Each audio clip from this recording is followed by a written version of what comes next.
ॐ सर्वचैतन्यरूपान्ताम् आद्यां विद्यां च धीमहि बुद्धिं या नः प्रचोदयात्। ॐ अस्य श्रीचण्डीकवचस्य ब्रह्मा ऋषिः अनुष्टुप्छन्दः चामुण्डा देवता अङ्गन्यासोक्तमातरो बीजं दिग्बन्धदेवतास्तत्त्वं श्रीजगदम्बा प्रीत्यर्थे सप्तशतीपाठाङ्गत्वेन जपे विनियोगः। ॐ नमश्चण्डिकायै। मार्कण्डेय उवाच। ॐ यद्गुह्यं परमं लोके सर्वरक्षाकरं नृणां यन्न कस्यचिदाख्यातं तन्मे ब्रूहि पितामह। ब्रह्मोवाच। अस्ति गुह्यतमं विप्र सर्वभूतोपकारकं देव्यास्तु कवचं पुण्यं तच्छृणुष्व महामुने। प्रथमं शैलपुत्री च द्वितीयं ब्रह्मचारिणी तृतीयं चन्द्रघण्टेति कूष्माण्डेति चतुर्थकं पञ्चमं स्कन्दमातेति षष्ठं कात्यायनीति च सप्तमं कालरात्रीति महागौरीति चाष्टमं नवमं सिद्धिदात्री च नवदुर्गाः प्रकीर्तिताः। उक्तान्येतानि नामानि ब्रह्मणैव महात्मना अग्निना दह्यमानस्तु शत्रुमध्ये गतोरणे विषमे दुर्गमे चैव भयार्ताः शरणं गताः न तेषां जायते किञ्चिदशुभं रणसङ्कटे नापदं तस्य पश्यामि शोकदुःखभयं न हि यैस्तु भक्त्या स्मृता नूनं तेषां वृद्धिः प्रजायते ये त्वां स्मरन्ति देवेशि रक्षसे तान्न संशयः। प्रेतसंस्था तु चामुण्डा वाराही महिषासना ऐन्द्रीगजसमारूढा वैष्णवी गरुडासना माहेश्वरी वृषारूढा कौमारी शिखिवाहना लक्ष्मीः पद्मासना देवी पद्महस्ता हरिप्रिया श्वेतरूपधरा देवी ईश्वरी वृषवाहना ब्राह्मी हंससमारूढा सर्वाभरणभूषिता इत्येता मातरः सर्वाः सर्वयोगसमन्विताः नानाभरणशोभाढ्या नानारत्नोपशोभिताः दृश्यन्ते रथमारूढा देव्यः क्रोधसमाकुलाः शङ्खं चक्रं गदां शक्तिं हलं च मुसलायुधं खेटकं तोमरं चैव परशुं पाशमेव च कुन्तायुधं त्रिशूलं च शार्ङ्गमायुधमुत्तमं दैत्यानां देहनाशाय भक्तानामभयाय च धारयन्त्यायुधानीत्थं देवानां च हिताय वै। नमस्तेस्तु महारौद्रे महाघोरपराक्रमे महाबले महोत्साहे महाभयविनाशिनी त्राहि मां देवि दुष्प्रेक्ष्ये शत्रूणां भयवर्धिनी प्राच्यां रक्षतु मामैन्द्री आग्नेय्यामग्निदेवता दक्षिणेव तु वाराही नैरृत्यां खड्गधारिणी प्रतीच्यां वारुणी रक्षेद्वायव्यां मृगवाहिनी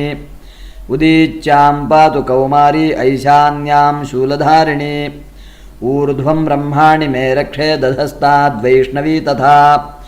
एवं दशदिशो रक्षेच्चामुण्डा शववाहना जया मे चाग्रतः पातु विजया पातु पृष्ठतः अजिता वामपार्श्वे तु दक्षिणे चापराजिता शिखामुद्योतिनी रक्षेदुमामूर्ध्निव्यवस्थिता मालाधरी ललाटे च भ्रुवौ रक्षेद्यशस्विनी त्रिनेत्रा च भ्रुवोर्मध्ये यमघण्टा च नासिके शङ्खिनी चक्षुषोर्मध्ये श्रोत्रयोर्द्वारवासिनी कपोलौ कालिका रक्षेत् कर्णमूले तु शाङ्करी नासिकायां सुगन्धा च उत्तरोष्ठे च चर्चिका अधरे चामृतकला जिह्वायां च सरस्वती दन्तान् रक्षतु कौमारी कण्ठदेशे तु चण्डिका घण्टिकां चित्रघण्टा च महामाया च तालुके कामाक्षी चिबुकं रक्षेद्वाचं मे सर्वमङ्गला ग्रीवायां भद्रकाली च पृष्ठवंशे धनुर्धरी नीलग्रीवा बहिः कण्ठे नलिकां नलकूबरी स्कन्धयोः खड्गिनी रक्षेद्बाहू मे वज्रधारिणी हस्तयोर्दण्डिनी रक्षेदम्बिका चाङ्गुलीषु च नखाञ्चूलेश्वरी रक्षेत् कुक्षौ रक्षेत् कुलेश्वरी स्तनौ रक्षेन्महादेवी मनःशोकविनाशिनी हृदये ललिता देवी उदरे शूलधारिणी नाभौ च कामिनी रक्षेद्गुह्यं गुह्येश्वरी तथा पूतना कामिकामेढ्रं गुदे महिषवाहिनी कट्यां भगवती रक्षेज्जानुनी विन्ध्यवासिनी जङ्घे महाबला रक्षेत् सर्वकामप्रदायिनी गुल्फयोर्नारसिंही च पादपृष्ठे तु तैजसी पादाङ्गुलीषु श्रीरक्षेत् पादाधस्थलवासिनी नखान्दंष्ट्राकराली च केशांश्चैवोर्ध्वकेशिनी रोमकूपेषु कौबेरी त्वचं वागीश्वरी तथा रक्तमज्जावसामांसान्यस्थिमेदांसि पार्वती अन्त्राणि कालरात्रिश्च पित्तञ्च मुकुटेश्वरी पद्मावती पद्मकोशे कफे चूडामणिस्तथा ज्वालामुखी नखज्वालामभेद्या सर्वसन्धिषु शुक्रं ब्रह्माणि मे रक्षेच्छायाञ्छत्रेश्वरी तथा अहङ्कारं मनोबुद्धिं रक्षेन्मे धर्मधारिणी प्राणापानौ तथा व्यानमुदानं च समानकं वज्रहस्ता च मे रक्षेत् प्राणं कल्याणशोभना रसे रूपे च गन्धे च शब्दे स्पर्शे च योगिनी सत्वं रजस्तमश्चैव रक्षेन्नारायणी सदा आयु रक्षतु वाराही धर्मं रक्षतु वैष्णवी यशः कीर्तिं च लक्ष्मीं च धनं विद्यां च चक्रिणी गोत्रमिन्द्राणि मे रक्षेत् पशून् मे रक्षचण्डिके पुत्रान् रक्षेन्महालक्ष्मीर्भार्यां रक्षतु भैरवी पन्थानं सुपथा रक्षेन्मार्गं क्षेमकरी तथा राजद्वारे महालक्ष्मीर्विजया सर्वतः रक्षाहीनं तु यत्स्थानं वर्जितं कवचेन तु तत्सर्वं रक्ष मे देवि जयन्ती पापनाशिनी पदमेकं न गच्छेत्तु यदीच्छेच्छुभमात्मनः कवचेनावृतो नित्यं यत्र यत्रैव गच्छति तत्र तत्रार्थलाभश्च विजयः सार्वकामिकः यं यं चिन्तयते कामं तं तं प्राप्नोति निश्चितं परमैश्वर्यमतुलं प्राप्स्यते भूतले पुमान् निर्भयो जायते मर्त्यः सङ्ग्रामेष्वपराजितः त्रैलोक्ये तु भवेत् पूज्यः कवचेनावृतः पुमान् इदं तु देव्याः कवचं देवानामपि दुर्लभं यः पठेत् प्रयतो नित्यं त्रिसन्ध्यं श्रद्धयान्वितः दैवी कला भवेत् तस्य त्रैलोक्येष्वपराजितः जीवेद्वर्षशतं साग्रमपमृत्युविवर्जितः नश्यन्ति व्याधयः सर्वे लूता विस्फोटकादयः स्थावरञ्जङ्गमञ्चैव कृत्रिमञ्चापि यद्विषम् अभिचाराणि सर्वाणि मन्त्रयन्त्राणि भूतले भूचराः खेचराश्चैव जलजाश्चोपदेशिकाः सहजाकुलजामाला डाकिनी शाकिनी तथा अन्तरिक्षचराघोरा डाकिन्यश्च महाबलाः ग्रहभूतपिशाचाश्च यक्षगन्धर्वराक्षसाः ब्रह्मराक्षसवेतालाः कूष्माण्डा भैरवादयः नश्यन्ति दर्शनात् तस्य कवचे हृदि संस्थिते मानोन्नतिर्भवेद्राज्ञस्तेजो वृद्धिकरं परं यशसा वर्धते सोऽपि कीर्तिमण्डितभूतले जपेत् सप्तशतीं चण्डीं कृत्वा तु कवचं पुरा यावद्भूमण्डलं धत्ते सशैलवनकाननं तावत्तिष्ठति मेदिन्यां सन्ततिः पुत्रपौत्रिकी देहान्ते परमं स्थानं यत्सुरैरपि दुर्लभं प्राप्नोति पुरुषो नित्यं महामायाप्रसादतः लभते परमं रूपं शिवेन सह मोदते। ॐ इति श्रीवाराहपुराणे हरिहरब्रह्मविरचितं देव्याः कवचं सम्पूर्णं श्रीजगदम्बार्पणमस्तु। अस्य श्री अर्गलास्तोत्रमन्त्रस्य विष्णुरऋषिः अनुष्टुप्छन्दः श्रीमहालक्ष्मीर्देवता श्रीजगदम्बाप्रीतये सप्तशतीपाठाङ्गत्वेन जपे विनियोगः। ॐ नमश्चण्डिकायै। मार्कण्डेय उवाच ॐ जयन्ती मङ्गलाकाली भद्रकाली कपालिनी दुर्गा क्षमा शिवा धात्री स्वाहा स्वधा नमोऽस्तु ते। जयत्वं देवि चामुण्डे जय भूतार्तिहारिणि जय सर्वगते देवि कालरात्रि नमोऽस्तु ते। मधुकैटभविद्राविविधातृवरदे नमः। रूपं देहि जयं देहि यशो देहि द्विषो जहि। महिषासुरनिर्नाशि भक्तानां सुखदे नमः। रूपं देहि जयं देहि यशो देहि द्विषो जहि। रक्तबीजवधे देवि चण्डमुण्डविनाशिनि रूपं देहि जयं देहि यशो देहि द्विषो जहि। शुम्भस्यैव निशुम्भस्य धूम्राक्षस्य च मर्दिनि रूपं देहि जयं देहि यशो देहि द्विषो जहि। वन्दिताङ्घ्रियुगे देवि सर्वसौभाग्यदायिनि रूपं देहि जयं देहि यशो देहि द्विषो जहि। अचिन्त्यरूपचरिते सर्वशत्रुविनाशिनि रूपं देहि जयं देहि यशो देहि द्विषो जहि। न तेभ्यः सर्वदा भक्त्या चण्डिके दुरितापहे रूपं देहि जयं देहि यशो देहि द्विषो जहि स्तुवद्भ्यो भक्तिपूर्वं त्वां चण्डिके व्याधिनाशिनी रूपं देहि जयं देहि यशो देहि द्विषो जहि चण्डिके सततं ये त्वामर्चयन्तीह भक्तितः रूपं देहि जयं देहि यशो देहि द्विषो जहि देहि सौभाग्यमारोग्यं देहि मे परमं सुखं रूपं देहि जयं देहि यशो देहि द्विषो जहि विधेहि द्विषतान्नाशं विधेहि बलमुच्चकैः रूपं देहि जयं देहि यशो देहि द्विषो जहि विधेहि देवि कल्याणं विधेहि परमां श्रियं रूपं देहि जयं देहि यशो देहि द्विषो जहि सुरासुरशिरोरत्ननिघृष्टचरणेऽम्बिके रूपं देहि जयं देहि यशो देहि द्विषो जहि विद्यावन्तं यशस्वन्तं लक्ष्मीवन्तं जनं गुरु रूपं देहि जयं देहि यशो देहि द्विषो जहि प्रचण्डदैत्यदर्पघ्ने चण्डिके प्रणताय मे रूपं देहि जयं देहि यशो देहि द्विषो जहि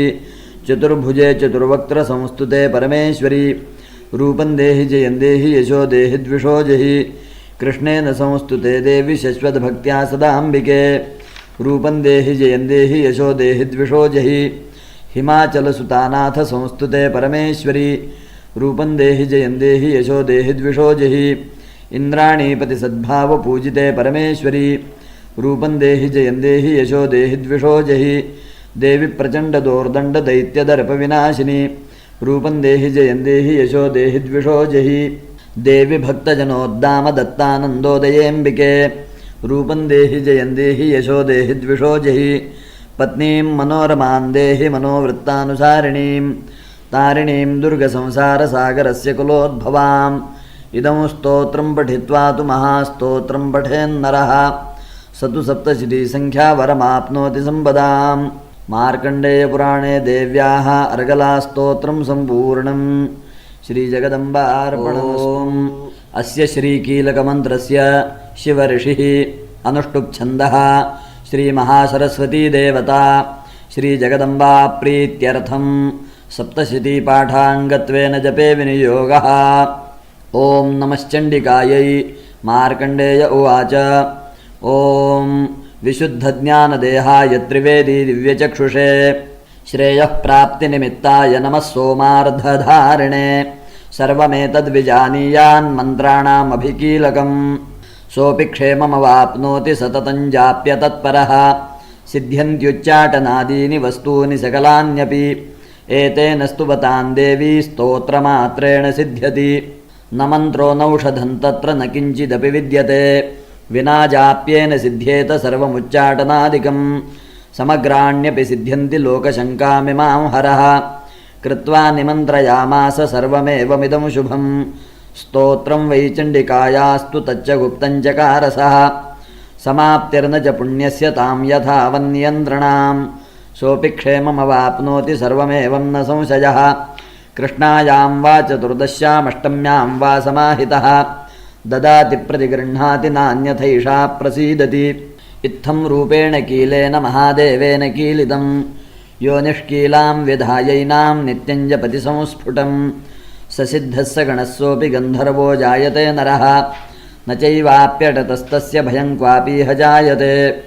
नापमृत्युवशं याति मृतो मोक्षमवाप्नुयात्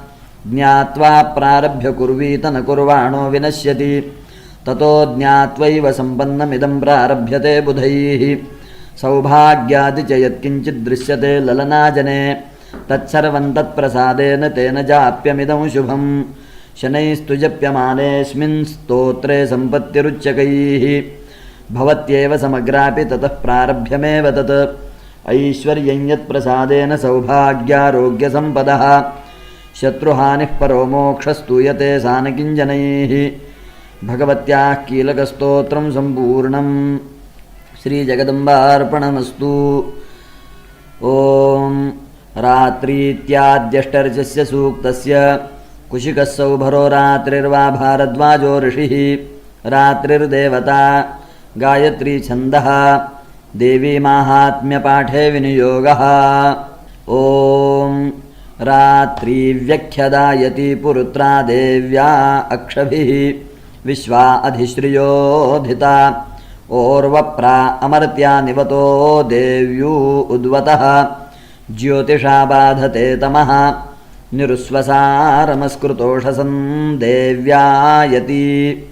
अपेदुहासते तमः सा नो अद्य यस्या वयन्नितेयामन्न विक्ष्महि वृक्षेण वसतिं वयः निग्रामासो अविक्षत निपद्वन्तो निपक्षिणः निश्येनासश्चिदर्थिनः यावया वृक्या अमृकं यवयस्तेन मूर्म्ये अथा नः सुतरा भव उपमापेऽपि शत्तमः कृष्णं व्यक्तमस्थिता उष ऋणेव यातया उपतेगा इवाकरं वृणीष्वदुहितरदिवः रात्रिस्तोमन्न जिग्युषे ॐ अथ ध्यानं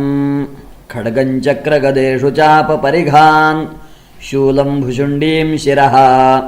शङ्खं सन्दधतीं करैस्त्रिनयनां सर्वाङ्गभूषावृतां नीलाश्मद्युतिमास्यपाददशकां सेवे महाकालिकां यामस्तौत्स्वपिते हरौ कमलजः हन्तुं मधुं कैटभम् अक्षस्रक्परशुं गदेषु कुलिशं पद्मं धनुः कुण्डिकां दण्डं शक्तिमसिञ्च चर्मजलजं घण्टां सुराभाजनं शूलं पाशसुदर्शने च दधतीं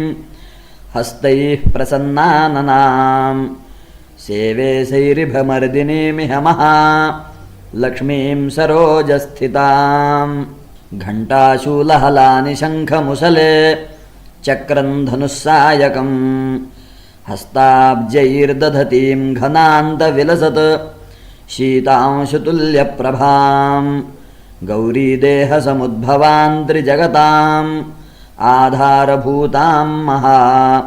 पूर्वामत्र सरस्वतीमनुभजे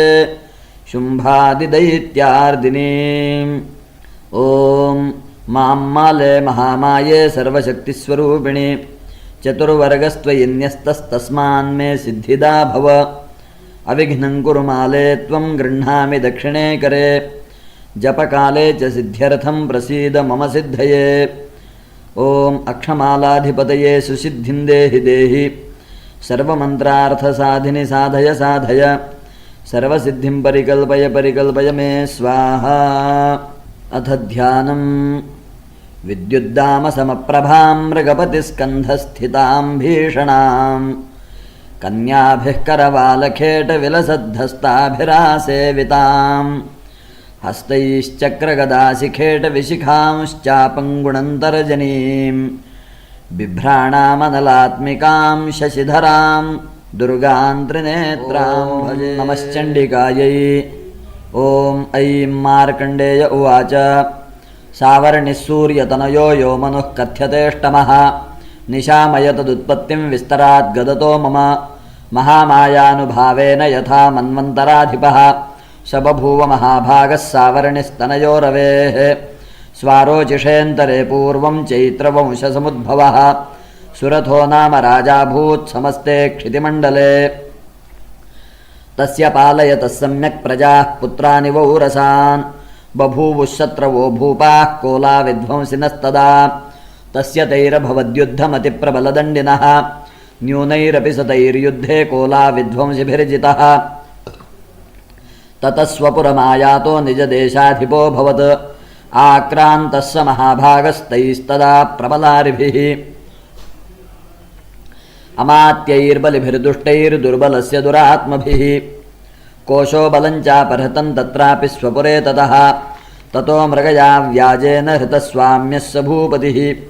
एकाकी हयमारुह्य जगामगहनं वनं स तत्राश्रममद्राक्षी द्विजवर्यस्य मेधसः प्रशान्तश्वापदाकीर्णं मुनिशिष्योपशोभितं तस्थौ कञ्चित् सकालञ्च मुनिना तेन सत्कृतः इतश्चेतश्च विचरंस्तस्मिन् मुनिवराश्रमे सोचिन्तयत्तदा तत्र ममत्वा कृष्टचेतनः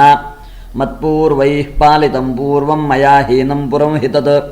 मद्भृत्यैस्तैरसद्वृत्तैर्धर्मतः पाल्यते न वा न जाने स प्रधानो मे शूरहस्ति सदा मदः मम वैरिवशंयातः कान् भोगानुपलप्स्यते ये ममानुगता नित्यं प्रसादधनभोजनैः अनुवृत्तिं ध्रुवन्तेऽद्य कुर्वन्त्यन्यमहीभृताम् असम्यग्व्ययशीलैस्तैः कुर्वद्भिः सततं व्ययं सञ्चितस्सोऽति दुःखेन क्षयं कोशो गमिष्यति एतच्चान्यच्च सततं चिन्तयामास पार्थिवः तत्र विप्राश्रमाभ्यासे वैश्यमेकं ददर्श सः सपृष्टस्तेन कस्त्वं भो हेतुश्चागमनेऽत्र कः सशोक इव कस्मात् त्वं दुर्मना इव लक्ष्यसे इत्याकर्ण्यवचस्तस्य भूपतेः प्रणयोदितं प्रत्युवाच सुतं वैश्यः प्रश्रयावनतो नृपं वैश्य उवाच समाधिर्नाम वैश्योऽहमुत्पन्नो धनिनाङ्कुले पुत्रदारैर्निरस्तश्च धनलोभादसाधुभिः विहीनश्च धनैर्दारैः पुत्रैरादाय मे धनं वनमभ्यागतो दुःखी निरस्तश्चाप्तबन्धुभिः सोऽहं न वेद्मि पुत्राणां कुशलाकुशलात्मिकां प्रवृत्तिं स्वजनानां च दाराणां चात्र संस्थितः किन्नु तेषां गृहे क्षेममक्षेमं किन्नु साम्प्रतं कथं ते किन्नु सद्वृत्ता दुर्वृत्ताः किन्नु मे सुताः राजोवाच यैर्निरस्तो भवान् लुब्धैः पुत्रदारादिभिर्धनैः तेषु किं भवत स्नेहमनुबध्नाति मानसं वैश्य उवाच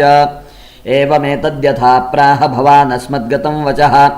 किं करोमि न बध्नाति मम निष्ठुरतां मनः यैः सन्त्यज्य पितृस्नेहं धनलुब्धैर्निराकृतः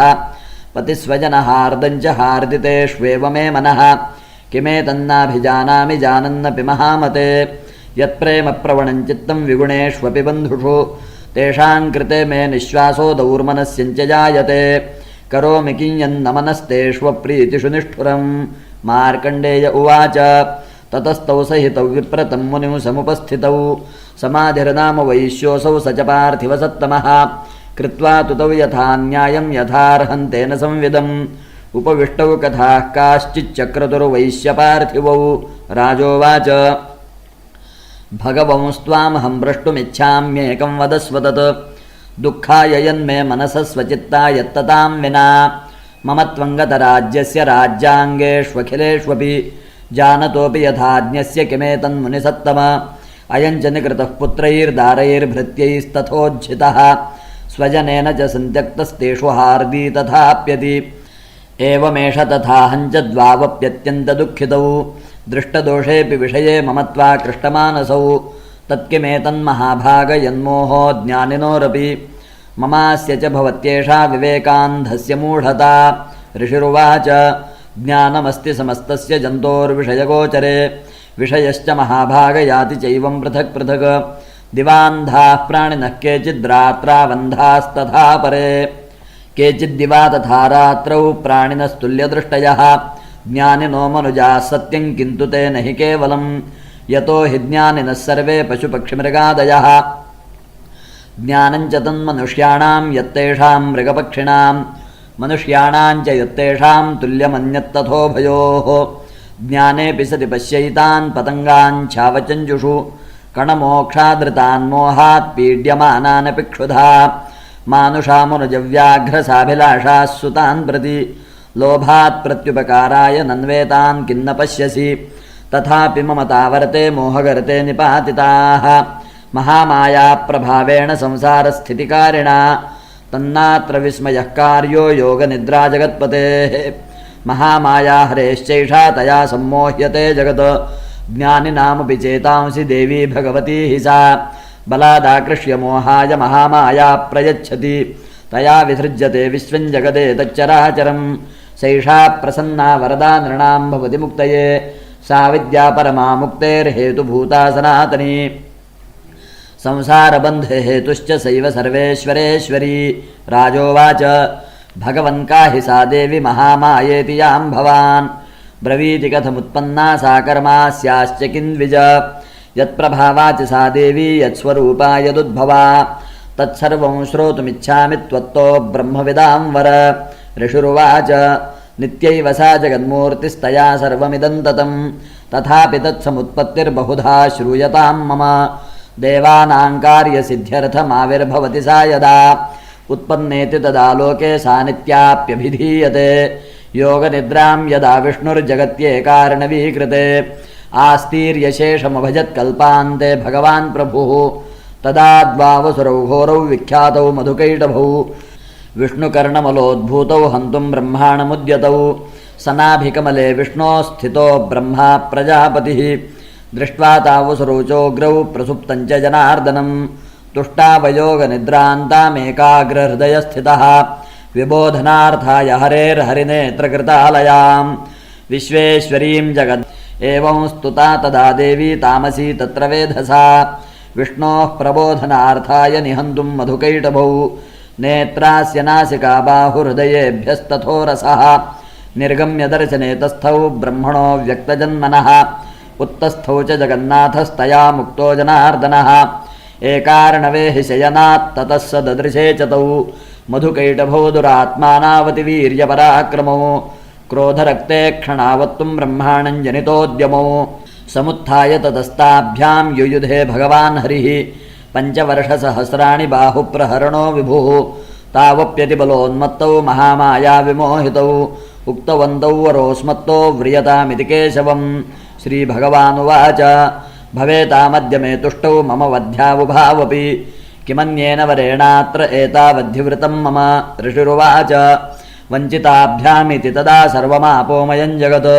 विलोक्यताभ्यां गदितो भगवान् कमलेक्षणः आवाञ्जहिन यत्रोर्वीसलिलेन परिप्लुता ऋषिरुवाच तथेत्युक्त्वा भगवता शङ्खचक्रगदाभृता कृत्वा चक्रेण वैच्छिन्ने जघने शिरसि तयोः एवमेषा समुत्पन्ना ब्रह्मणा संस्तुता स्वयं प्रभावमस्या देव्यास्तु भूय शृणु वदामि ते ऐं ॐ श्रीमार्कण्डेयपुराणे सावर्णिके मन्वन्तरे देवी माहात्म्ये प्रथमः श्रीजगदम्बार्पणमस्तु। हरिः ॐ। ऋषिरुवाच देवासुरमभूद्युद्धं पूर्णमब्दशतं पुरा महिषेसुराणामधिपे देवानाञ्च पुरन्दरे तत्रासुरैर्महावीर्यैर्देवसैन्यं पराजितं जित्वा च सकलान् देवान् इन्द्रो भून्महिषासुरः ततः पराजिता देवाः पद्मयोनिं प्रजापतिं पुरस्कृत्य गतास्तत्र यत्रेश गरुडध्वजौ यथा वृत्तन्तयोस्तद्वन्महिषासुरचेष्टितं त्रिदशाः कथयामासुरदेवाभिभवविस्तरं सूर्येन्द्राग्न्यनिलेन्दूनां यमस्य वरुणस्य च अन्येषाञ्चाधिकाराञ्च स्वयमेवाधितिष्ठति स्वर्गान्निराकृताः सर्वे तेन देवगणा भुवि विचरन्ति यथा मर्त्या महिषेण दुरात्मना एतद्वः कथितं सर्वममरारिविचेष्टितं शरणं वः प्रपन्ना स्मो वधस्तस्य विचिन्त्यताम् इत्थन्निशम्य देवानां वचांसि मधुसूदनः चकारकोपं शम्भुश्च भ्रुकुटीकुटिलाननौ ततोऽतिकोपपूर्णस्य चक्रिणो वदनात्ततः निश्चक्राममहत्तेजो ब्रह्मणः शङ्करस्य च अन्येषाञ्चैव देवानां शक्रादीनां शरीरतः निर्गतं सुमहत्तेजस्तच्चैक्यं समगच्छत अतीव तेजसः कूटं ज्वलन्तमिव पर्वतं ददृशुस्ते सुरास्तत्र ज्वालाव्याप्तदिगन्तरम् अतुलं तत्र तत्तेजः सर्वदेव शरीरजम् एकस्थं तदभून्नारी व्याप्तलोकत्रयं द्विषा यदभूच्छां भवन्तेजस्तेनाजायत तन्मुखं याम्येन चाभवन् केशा बाहवो विष्णुतेजसा सौम्येन स्तनयोर्युग्मं मध्यं च इन्द्रेण चाभवत् वारुणेन च जङ्घोरू नितम्बस्तेजसा भुवः ब्रह्मणस्तेजसा पादौ तदङ्गुल्योर्कतेजसा वसूनाञ्च कराङ्गुल्यः कौबेरेण च नासिका तस्यास्तु दन्ताः सम्भूताः प्राजापत्येन तेजसा नयनत्रितयञ्जज्ञे तथा पावकतेजसा भ्रुवौ च सन्ध्ययोस्तेजश्रवणावनिरस्य च अन्येषाञ्चैव देवानां सम्भवस्तेजसां शिवा ततः समस्तदेवानां तेजोराशिसमुद्भवां तां विलोक्यमुदं प्रापुरमरा महिषार्दिताः शूलं शूलाद्विनिष्कृष्य ददौ तस्यै पिनाकधृक् चक्रं च दत्तवान् कृष्णः समुत्पाद्य स्वचक्रतः शङ्खं च वरुणः शक्तिं ददौ तस्यै हुताशनः मारुतो दत्तवांश्चापं बाणपूर्णे तथेषुधि वज्रमिन्द्रः समुत्पाद्य कुलिशादमराधिपः ददौ तस्यै सहस्राक्षो घण्टामैरावताद्गजात् कालदण्डाद्यमोदण्डं पाशं चाम्बुपतिर्ददौ प्रजापतिश्चाक्षमालां ददौ ब्रह्माकमण्डलुं समस्तरोमकूपेषु निजरश्मीन् दिवाकरः कालश्च दत्तवान् खड्गं तस्याश्चर्म च निर्मलं क्षीरोदश्चामलं हारमजरे च तथाम्बरे चूडामणिं तथा दिव्यं कुण्डले कटकानि च अर्धचन्द्रं तथा शुभ्रं केयूरान् सर्वबाहुषु नूपुरौ विमलौ तद्वद्ग्रैवेयकमनुत्तमम् अङ्गुलीयकरत्नानि समस्तास्वङ्गुलीषु च विश्वकर्मा ददौ तस्यै परशुञ्चातिनिर्मलम् अस्त्राण्यनेकरूपाणि तथा भेद्यं च दंशनम् अम्लानपङ्कजां मालां शिरस्युरसि चापराम् अददज्जलधिस्तस्यै पङ्कजं चातिशोभनम् हिमवान्वाहनं सिंहं रत्नानि विविधानि च ददावशून्यं सुरया पानपात्रं धनाधिपः शेषश्च सर्वनागेशो महामणिविभूषितम् नागहारं ददौ तस्यै धत्ते यः पृथिवीमिमाम् अन्यैरपि सुरैर्देवी भूषणैरायुधैस्तथा सम्मानिताननादोच्चैः साट्टहासं मुहुर्मुहुः तस्यानादेन घोरेण कृत्स्नमापूरितं नभः अमायतातिमहता प्रतिशब्दो महानभूत् चुक्षुभुः सकलालोकाः समुद्राश्च चकम्पिरे चचालवसुधाचेलुः सकलाश्च महीधराः जयेति देवाश्च मुदा तामूचुः सिंहवाहिनीम् तुष्टुवुर्मुनयश्चैनां भक्तिनम्रात्ममूर्तयः दृष्ट्वा समस्तं संक्षुब्धं त्रैलोक्यममरारयः सन्नद्धाखिलसैन्यास्ते समुत्तस्थुरुदायुधाः आः किमेतदिति क्रोधादाभाष्य महिषासुरः अभ्यधावत तं शब्दमशेषैरसुरैर्वृतः स ददर्श ततो देवीं व्याप्तलोकत्रयान्द्विषा पादाक्रान्त्यानतभुवं किरीटोल्लिखिताम्बरां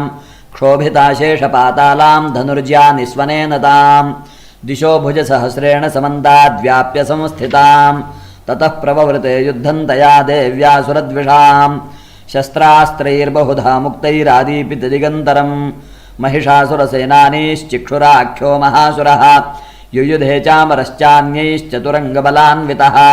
रथानामयुतैः षड्भिरुदग्राख्यो महासुरः अयुध्यतायुतानां च सहस्रेण महाहनुः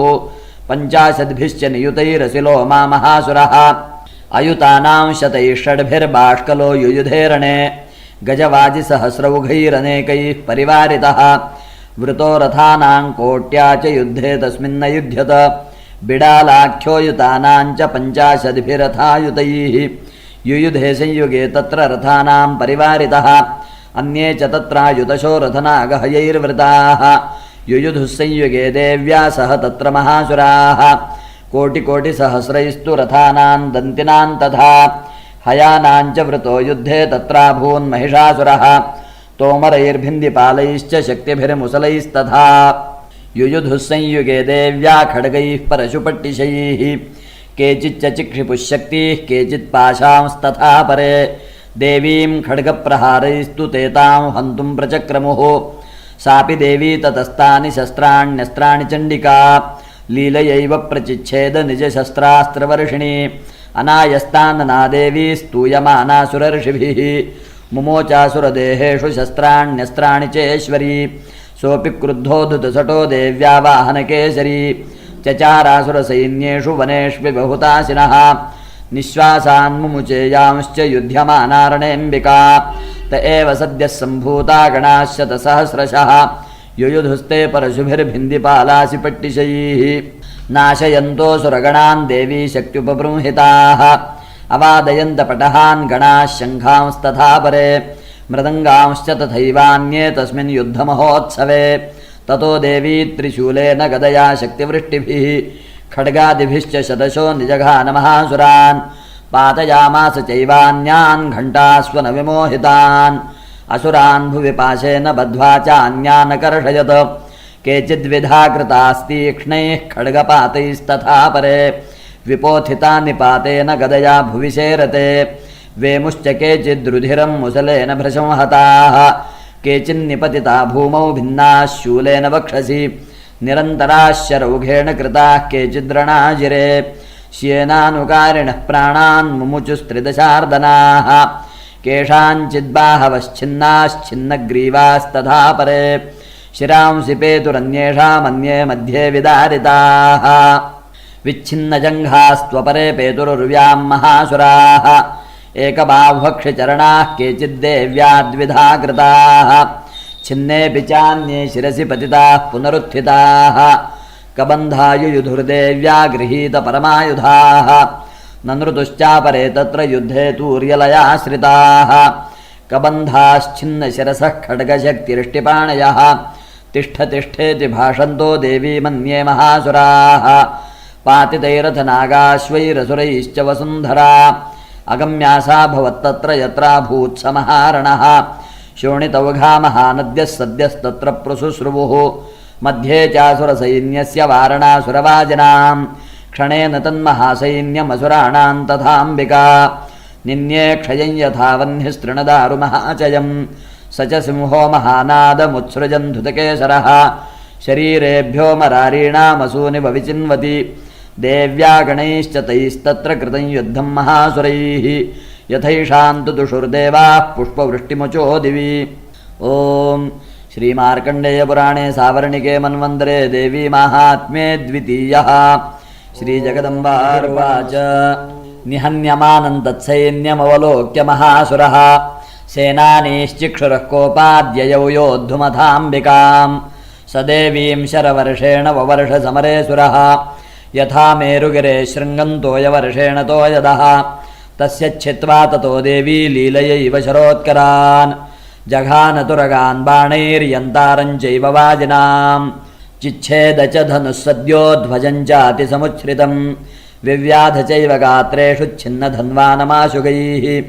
सच्छिन्नधन्वा विरथो हताश्वो हतसारथिः अभ्यधावदतां देवीं खड्गचर्मधरोऽसुरः सिंहमाहत्य खड्गेन तीक्ष्णधारेण मूर्धनि आजघानभुजे सव्ये देवीमप्यतिवेगवान् तस्याः खड्गो भुजं प्राप्य पपाल नृपनन्दन ततो जग्राह शूलं स कोपादरुणलोचनः चिक्षेप च ततस्तत्तु भद्रकाल्यां महासुरः जाज्वल्यमानं तेजोभिर्विबिम्बमिवाम्बरात् दृष्ट्वा तदा पदच्छूलं देवी शूलममुञ्चत तच्छूलं शतधातेन नीतं स च महासुरः हते तस्मिन् महावीर्ये महिषस्य च मूपतौ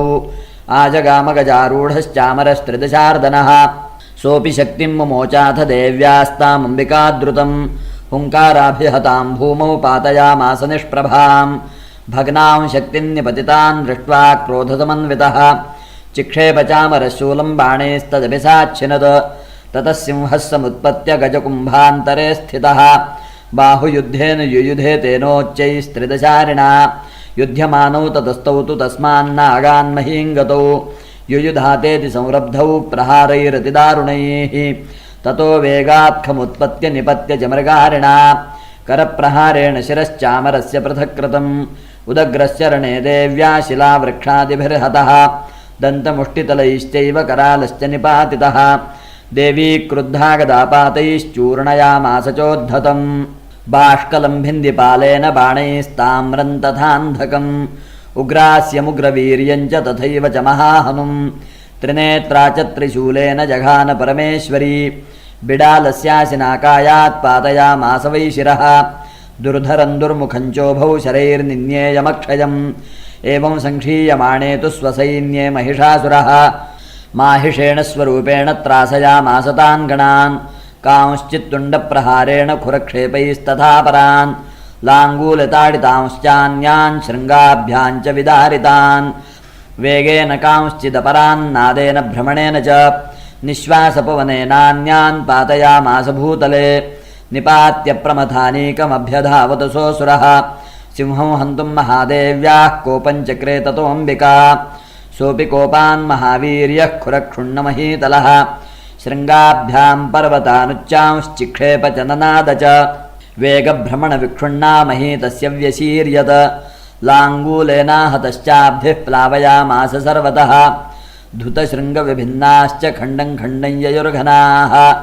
श्वासानिलास्ताः शतशो निपेतुर्नभसोचलाः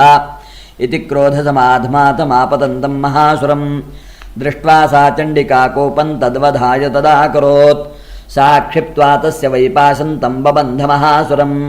तत्याजमाहिषं रूपं सोऽपि बद्धो महामृधे ततः सिंहो भवत्सद्यो यावत् तस्याम्बिका शिरः छिनत्ति तावत् पुरुषः खड्गपाणिरदृश्यत तत एवाशु पुरुषं देवी चिच्छेदसायकैः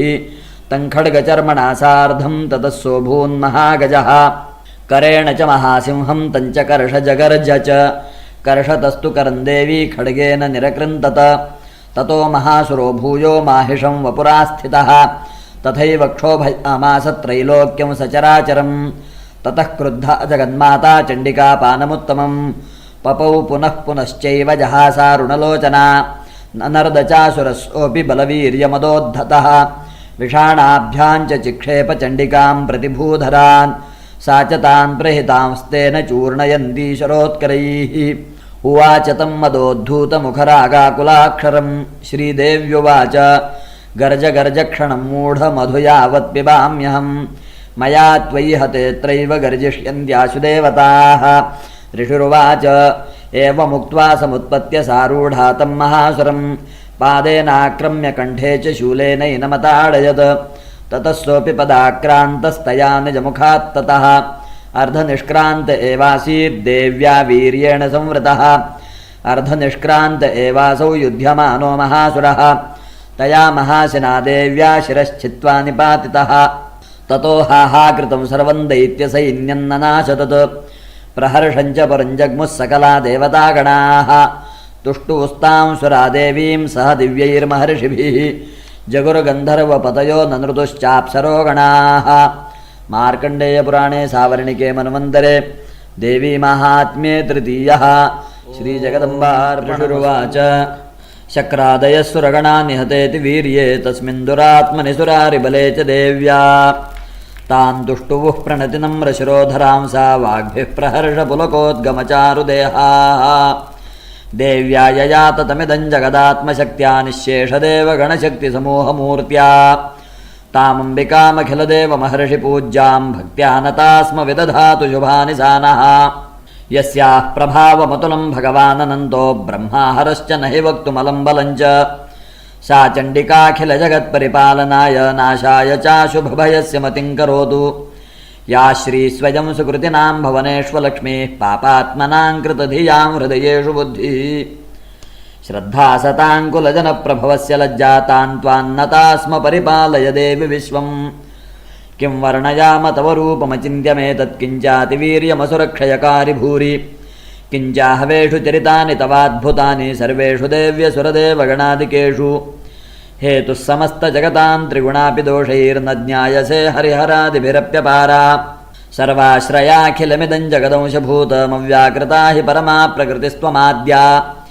यस्याः समस्तसुरता समुदीर्णेन तृप्तिं प्रयाति सकलेषु मखेषु देवी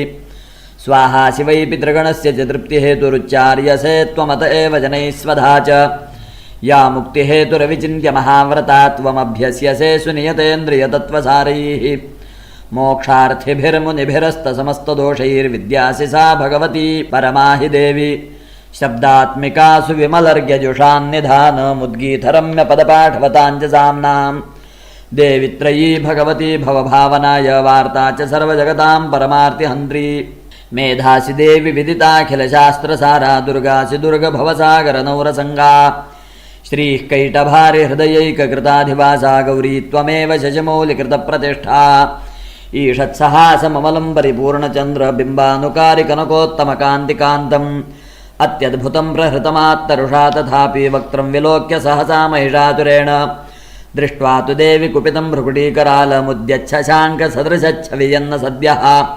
प्राणान् ममोच महिषस्तरतीव चित्रं कैर्जीव्यते हि कुपितान्तकदर्शनेन देवि प्रसीद परमा भवती भवाय सद्यो विनाशयसि कोपवती कुलानि विज्ञातमेतदधुनैव यदस्तमेतन्नीतं बलं सुविपुलं महिषासुरस्य ते सम्मता जनपदेषु धनानि तेषां यशांसि न च सीदति धर्मवर्गः धन्यास्त एव निभृतात्मजभृत्यदारा येषां सदाभ्युदयदा भवती प्रसन्ना धर्म्याणि देवि सकलानि सदैव कर्माण्यत्यादृतः प्रतिदिनं सुकृतीकरोति स्वर्गं प्रयाति च ततो भवती प्रसादाल्लोकत्रयेऽपि फलदा ननु देवि तेन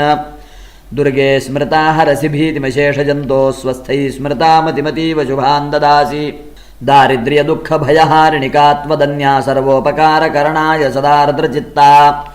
एभिर्हतैर्जगदुपैति सुखं तथैते कुर्वन्तु नाम नरकाय चिराय पापम्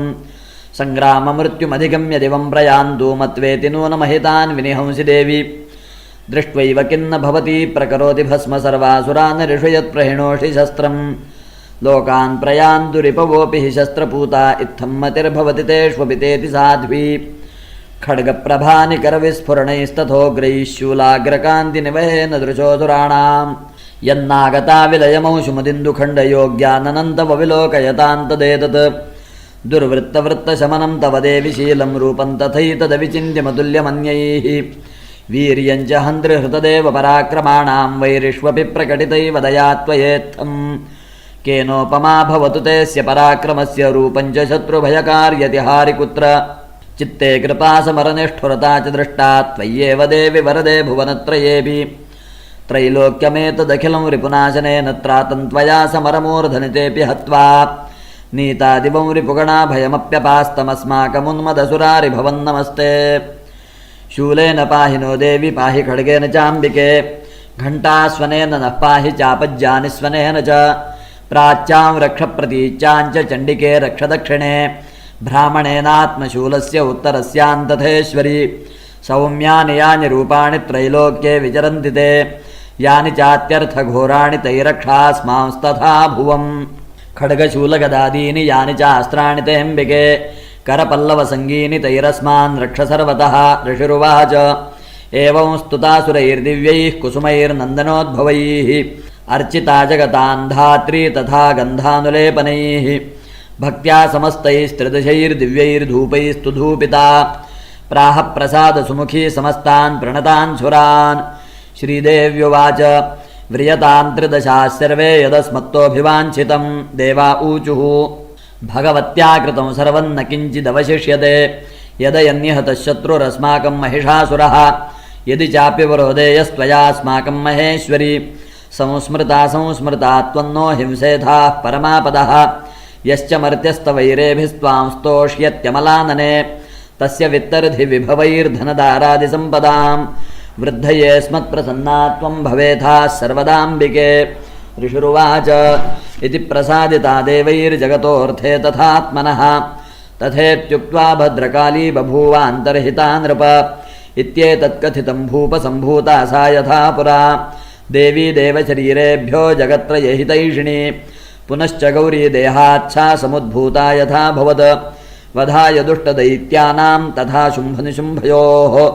रक्षणाय च लोकानां देवानामुपकारिणी तच्छृणुष्व मयाख्यातं यथावत् कथयामि ते ह्रीं ॐ श्रीमार्कण्डेयपुराणे सावर्णिके मन्वन्तरे देवी माहात्म्ये चतुर्थः श्रीजगदम्बार्पणम् ॐ क्लीं ऋषिरुवाच पुरा शुम्भनिशुम्भाभ्यामसुराभ्यां शचीपतेः त्रैलोक्यं यज्ञभागाश्च हृतामदबलाश्रयात् तावेव सूर्यतां तद्वदधिकारं तथैन्दवं कौबेरमथयाम्यं च चक्राते वरुणस्य च तावेव पवनर्धिं च चक्रतुर्वह्निकर्म च ततो देवा विनिर्धूता भ्रष्टराज्याः पराजिताः हृताधिकारास्त्रिदशास्ताभ्यां सर्वे निराकृताः महासुराभ्यां तां देवीं संस्मरन्त्यपराजितां तयास्माकं वरो दत्तो यथा पत्सु स्मृताखिलाः भवतान्नाशयिष्यामि तत्क्षणात् परमापदः इति कृत्वा मतिं देवा हिमवन्तं नगेश्वरं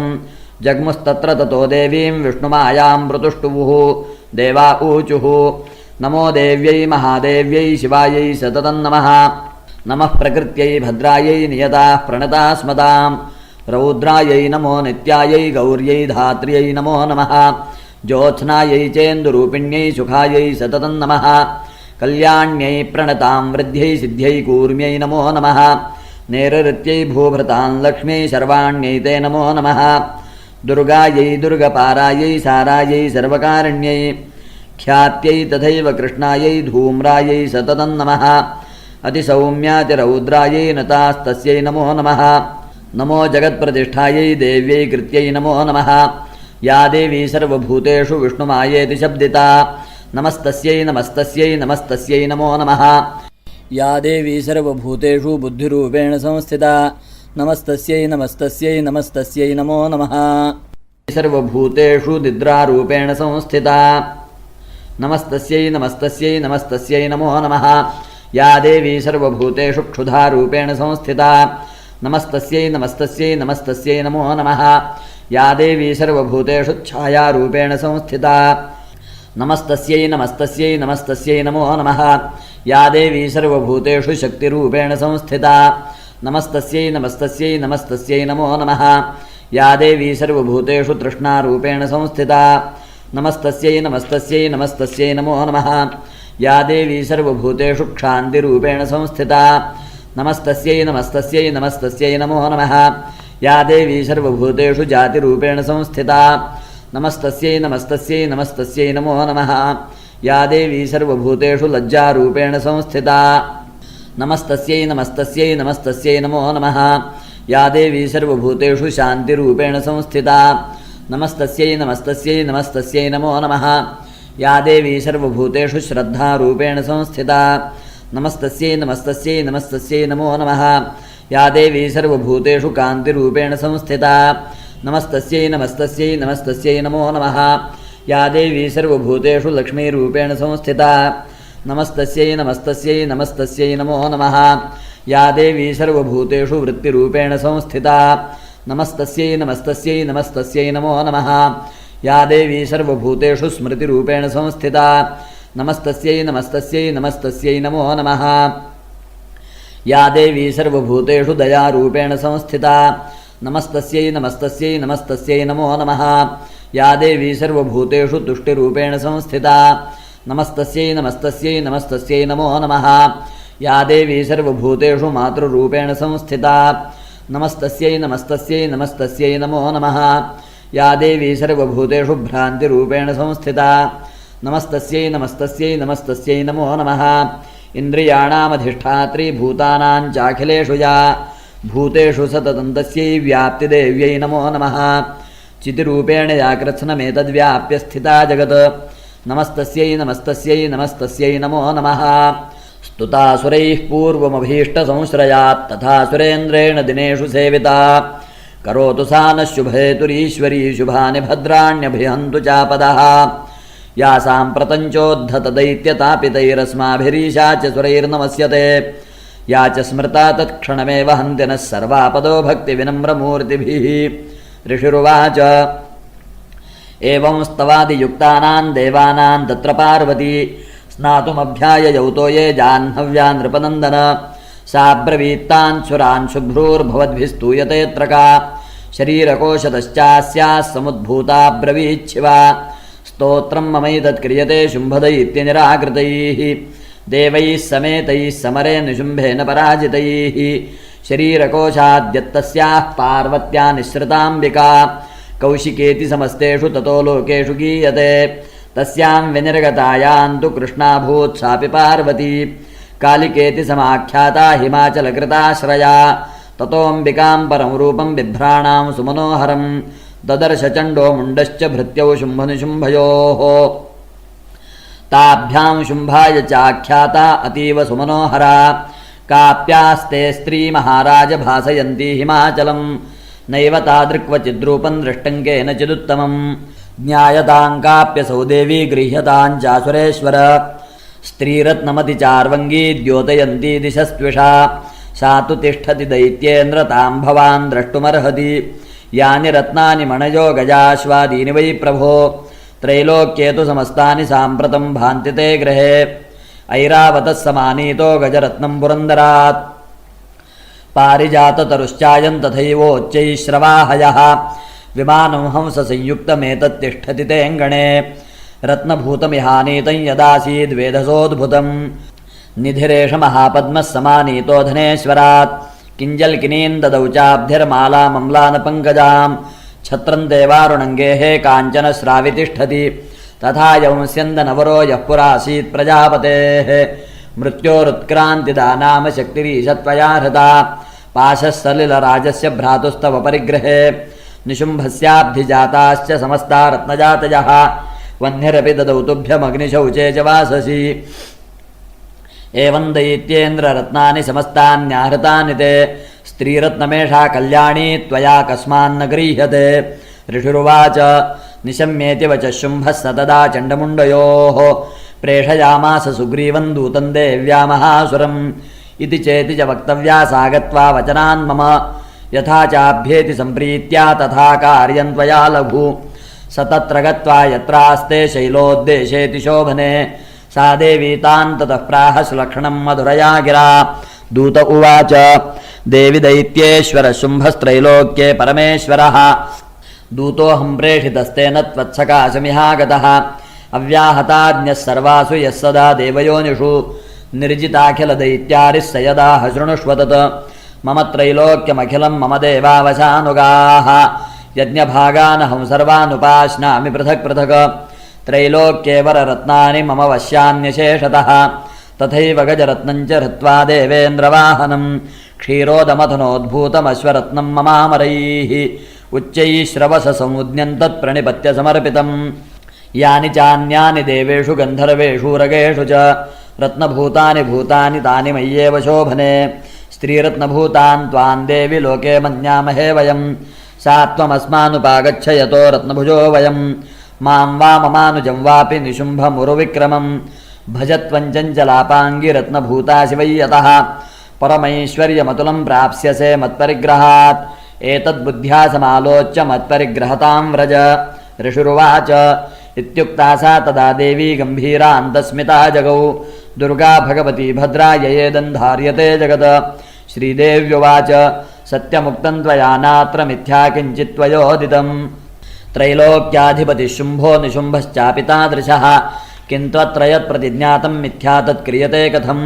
श्रूयतामल्पबुद्धित्वात् प्रतिज्ञाया कृता पुरा यो मां जयति संग्रामे यो मे दर्पं व्यपोहति यो मे प्रतिबलो लोके समे भर्ता भविष्यति तदा गच्छतु शुम्भोऽत्र निशुम्भो वा महासुरः मां जित्वा किञ्चिरेणात्र पाणिं गृह्णातु मे लघु दूत उवाच अवलिप्तासि मयिवं त्वं देवि ब्रूहि ममाग्रतः त्रैलोक्ये कः पुमांस्तिष्ठेदग्रे शुम्भनिशुम्भयोः अन्येषामपि दैत्यानां सर्वे देवानवैयुधि तिष्ठन्ति सम्मुखे देवी किं पुनस्त्री त्वमेकिका इन्द्राद्याः सकला देवास्तस्वर्येषान्न संयुगे शुम्भादीनां कथं तेषां स्त्रीप्रयास्यसि सम्मुखं सा त्वं गच्छ मयैवोक्ता पार्श्वं शुम्भनिशुम्भयोः केशाकर्षणनिर्धूतगौरवामागमिष्यसि श्रीदेव्युवाच एवमेतद्बली शुम्भो निशुम्भश्चातिवीर्यवान् किं करोमि प्रतिज्ञा मे यदनालोचिता पुरा सत्वं गच्छ मयोक्तं ते यदेतत्सर्वमादृतः तदा चक्ष्वासुरेन्द्राय स च युक्तं करोतु तत् मार्कण्डेयपुराणे सावर्णिके मन्वन्तरे देवी माहात्म्ये पञ्चमः श्रीजगदम्बार्पणमस्तु ऋषिरुवाच इत्याकर्ण्यवचो देव्याः सदूतो मर्षपूरितः समाचष्टसमागम्य दैत्यराजाय विस्तरात् तस्य दूतस्य तद्वाक्यमाकर्ण्यासुरराट्ततः सक्रोधः प्राह दैत्यानामधिपं धूम्रलोचनं हे धूम्रलोचनाशुत्वं स्वसैन्यपरिवारितः तामानय बलाद्दुष्टां केशाकर्षणविह्वलां तत्परित्राणदः कश्चिद्यदि वोत्तिष्ठते परः स हन्तव्यो मरो वापि यक्षो गन्धर्व एव वा ऋषिरुवाच तेनाज्ञप्तस्ततः शीघ्रं स दैत्यो धूम्रलोचनः वृतषष्ट्या सहस्राणामसुराणां द्रुतं ययौ स दृष्ट्वा तां ततो देवीं तुहिनाचलसंस्थितां जगादोच्चैः प्रयाहीति मूलं शुम्भनिशुम्भयोः न चेत्प्रीत्याद्य भवती मद्भर्तारमुपैष्यति ततो बलान्नयाम्येष केशाकर्षणविह्वलां श्रीदेव्युवाच दैत्येश्वरेण प्रहितो बलवान् बलसंवृतः बलान्नयसि मामेवं ततः किन्ते करोम्यहं ऋषिरुवाच इत्युक्तः सोऽभ्यधावत्तामसुरो धूम्रलोचनः हुङ्कारेणैव तं भस्मसाचकाराम्बिका ततः अथ क्रुद्धं महासैन्यमसुराणां तथाम्बिका ववर्षसायकैस्तीक्ष्णैस्तथा शक्तिपरश्वधैः ततो धुतसटः कोपात् कृत्वा नादं सुभैरवं पपातासुरसेनायां सिंहो देव्या स्ववाहनः कांश्चित्करप्रहारेण दैत्यानास्येन चापरान् आक्रम्य चाधरेणान्यान् स जघान महासुरान् केषाञ्चित्पाटयामास नखैः कोष्ठानि केसरी तथा तलप्रहारेण शिरांसि कृतवान् पृथक् विच्छिन्नबाहुशिरसः कृतास्तेन तथा परे पपौ च रुधिरङ्कोष्ठादन्येषान् धुतकेसरः क्षणेन तद्बलं सर्वं क्षयन्नीतं महात्मना तेन केसरिणा देव्या वाहनेनातिकोऽपि न श्रुत्वा तमसुरं देव्या निहतं धूम्रलोचनं बलं च क्षयितं कृत्स्नं देवी केसरिणा ततः चुकोपदैत्याधिपतिः शुम्भः प्रस्फुरिताधरः आज्ञापयामास च तौ चण्डमुण्डौ महासुरौ हे चण्ड हे मुण्डबलैर्बहुभिः परिवारितौ तत्र गच्छद गत्वा च सा समानीयतान् लघु केशेष्वाकृष्य बद्भावा यदि वः संशयो युधि तदा शेषायुधैः सर्वैरसुरैर्विनिहन्यताम् तस्यां हतायां दुष्टायां सिंहे च विनिपातिते शीघ्रमागम्यतां बद्ध्वा गृहीत्वा तामथाम्बिकाम् मार्कण्डेयपुराणे सावर्णिके मन्वन्तरे देवी माहात्म्ये षष्ठः श्रीजगदम्बार्पणमस्तु। ॐ ऋषिरुवाच आज्ञप्तास्ते ततो दैत्याश्चण्डमुण्डपुरोगमाः चतुरङ्गबलोपेता ययुरभ्युद्यतायुधाः ददृशुस्ते ततो देवीमीषद्धासां व्यवस्थितां सिंहस्योपरि शैलेन्द्रशृङ्गे महति काञ्चने ते दृष्ट्वा तां समादातुमुद्यमं चक्रुरुद्यताः आकृष्टचापासिधरास्तथान्ये तत्समीपगाः ततः कोपञ्चकारोच्चैरम्बिका तानरीन् प्रति कोपेन चास्या वदनं मषीवर्णमभूत्तदा भ्रुकुटीकुटिलात्तस्या ललाटफलकाद्रुतम् कालीकरालवदना विनिष्क्रान्ता शिपाशिनी विचित्रखट्वाङ्गधरा नरमाला विभूषणा द्वीपि चर्मपरिधाना शुष्कमांसातिभैरवा अतिविस्तारवदना जिह्वाल्ललनभीषणा निमग्ना रक्तनयना नादापूरितदिङ्मुखा सा वेगेनाभिपतिता घातयन्ती महासुरान् सैन्ये तत्र सुरारीणामभक्षयत तद्बलम् पार्ष्णिग्राहाङ्कुशग्राहि योधघण्टा समन्वितान् समादायैकहस्तेन मुखे चिक्षेपवारणान् तथैव योधन् दुर्गैरथं सारथिना सह निक्षिप्य वक्त्रे दशनैश्चर्वयन्त्यतिभैरवम् एकं जग्राह केशेषु ग्रीवायामथ चापरम् पादेनाक्रम्य चैवान्यमुरसान्यमपोथयत तैर्मुक्तानि च शस्त्राणि महास्त्राणि तथासुरैः मुखेन जग्राहरुषा दशनैर्मथितान्यपि बलिनान् तद्बलं सर्वमसुराणां दुरात्मनां ममर्दा भक्षयच्चान्यानन्यांश्चाताडयत्तथा असिनानि हताः केचित् केचित् खट्वाङ्गताडिताः जग्मुर्विनाशमसुरादन्ताग्राभिहतास्तथा क्षणेन तद्बलं सर्वमसुराणां निपातितं दृष्ट्वा चण्डोऽभिदुद्रावतां कालीमतिभीषणां शरवर्षैर्महाभीमैर्भीमाक्षीन्तां महासुरः छादयामास चक्रैश्च मुण्डः क्षिप्तैः सहस्रशः तानि चक्राण्यनेकानि विशमानानि तन्मुखम् बभुर्यथार्कबिम्बानि सुबहूनि घनोदरम् ततो जहासातिरुषा भीमं भैरवनादिनी कालीकरालवक्त्रान्तर्दुर्दर्शदशनोज्ज्वला उत्थाय च महासिंहं देवी चण्डमधावत गृहीत्वा चास्य केशेषु शिरस्तेनाचिनाच्छिनत अथ मुण्डोऽभ्यधावत्तान् दृष्ट्वा चण्डन्निपातितं तमप्यपातयद्भूमौ सा खड्गाभ्यहतं वृषा हतशेषं ततः सैन्यं दृष्ट्वा चण्डन्निपातितं मुण्डं च सुमहावीर्यं दिशो भेजे भयातुरं शिरश्चण्डस्य काली च गृहीत्वा मुण्डमेव च प्राह प्रचण्डाट्टहासमिश्रमभ्येत्य चण्डिकां मया तवात्रोपहृतौ चण्डमुण्डौ महापशु युद्धयज्ञे स्वयं शुम्भं निशुम्भं च हनिष्यसि ऋषिरुवाच तावानीतौ ततो दृष्ट्वा चण्डमुण्डौ महासुरौ उवाच कालीं कल्याणी ललितं चण्डिकावचः यस्माच्चण्डं च मुण्डं च गृहीत्वा त्वमुपागता चामुण्डेति ततो लोके ख्याता देवी भविष्यसि। मार्कण्डेयपुराणे सावर्णिके मन्वन्तरे देवी माहात्म्ये सप्तमः श्रीजगदम्बार्पणमस्तु। ऋषिरुवाच चण्डे च निहते दैत्ये मुण्डे च विनिपातिते बहुलेषु च सैन्येषु क्षयितेष्वसुरेश्वरः ततः कोपपराधीनचेताः शुम्भः प्रतापवान् उद्योगं सर्वसैन्यानां दैत्यानामादिदेशः अद्य सर्वबलैर्दैत्याः षडशीतिरुदायुधाः कम्बूनाञ्च दुरशीतिर्निर्यान्तु स्वबलैर्वृताः कोटिवीर्याणि पञ्चाशदसुराणां कुलानि वै शतङ्कुलानि धौम्राणां निर्गच्छन्तु ममाज्ञया कालकादौर्हृदा मौर्याः कालकेयास्तथासुराः युद्धाय सज्जा निर्यान्तु आज्ञया त्वरिता मम इत्याज्ञाप्यासुरपतिः शुम्भो भैरवशासनः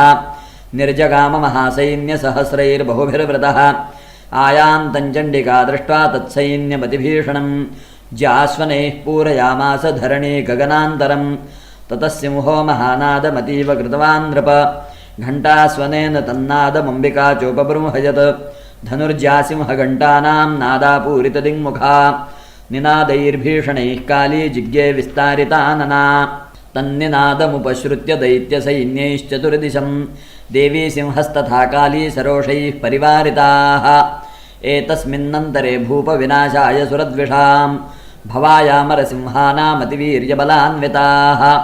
ब्रह्मेशगुहविष्णूनां तथेन्द्रस्य च शक्तयः शरीरेभ्यो विनिष्क्रम्य तद्रूपैश्चण्डिकां ययुः यस्य देवस्य यद्रूपं यथा भूषणवाहनं तद्वदेव हि तच्छक्तिरसुरान् योद्धुमाययौ हंसयुक्तविमानाग्रे साक्षसूत्रकमण्डलुः आयाता ब्रह्मणशक्तिर्ब्रह्माणि साभिधीयते माहेश्वरी वृषारूढा त्रिशूलवरधारिणी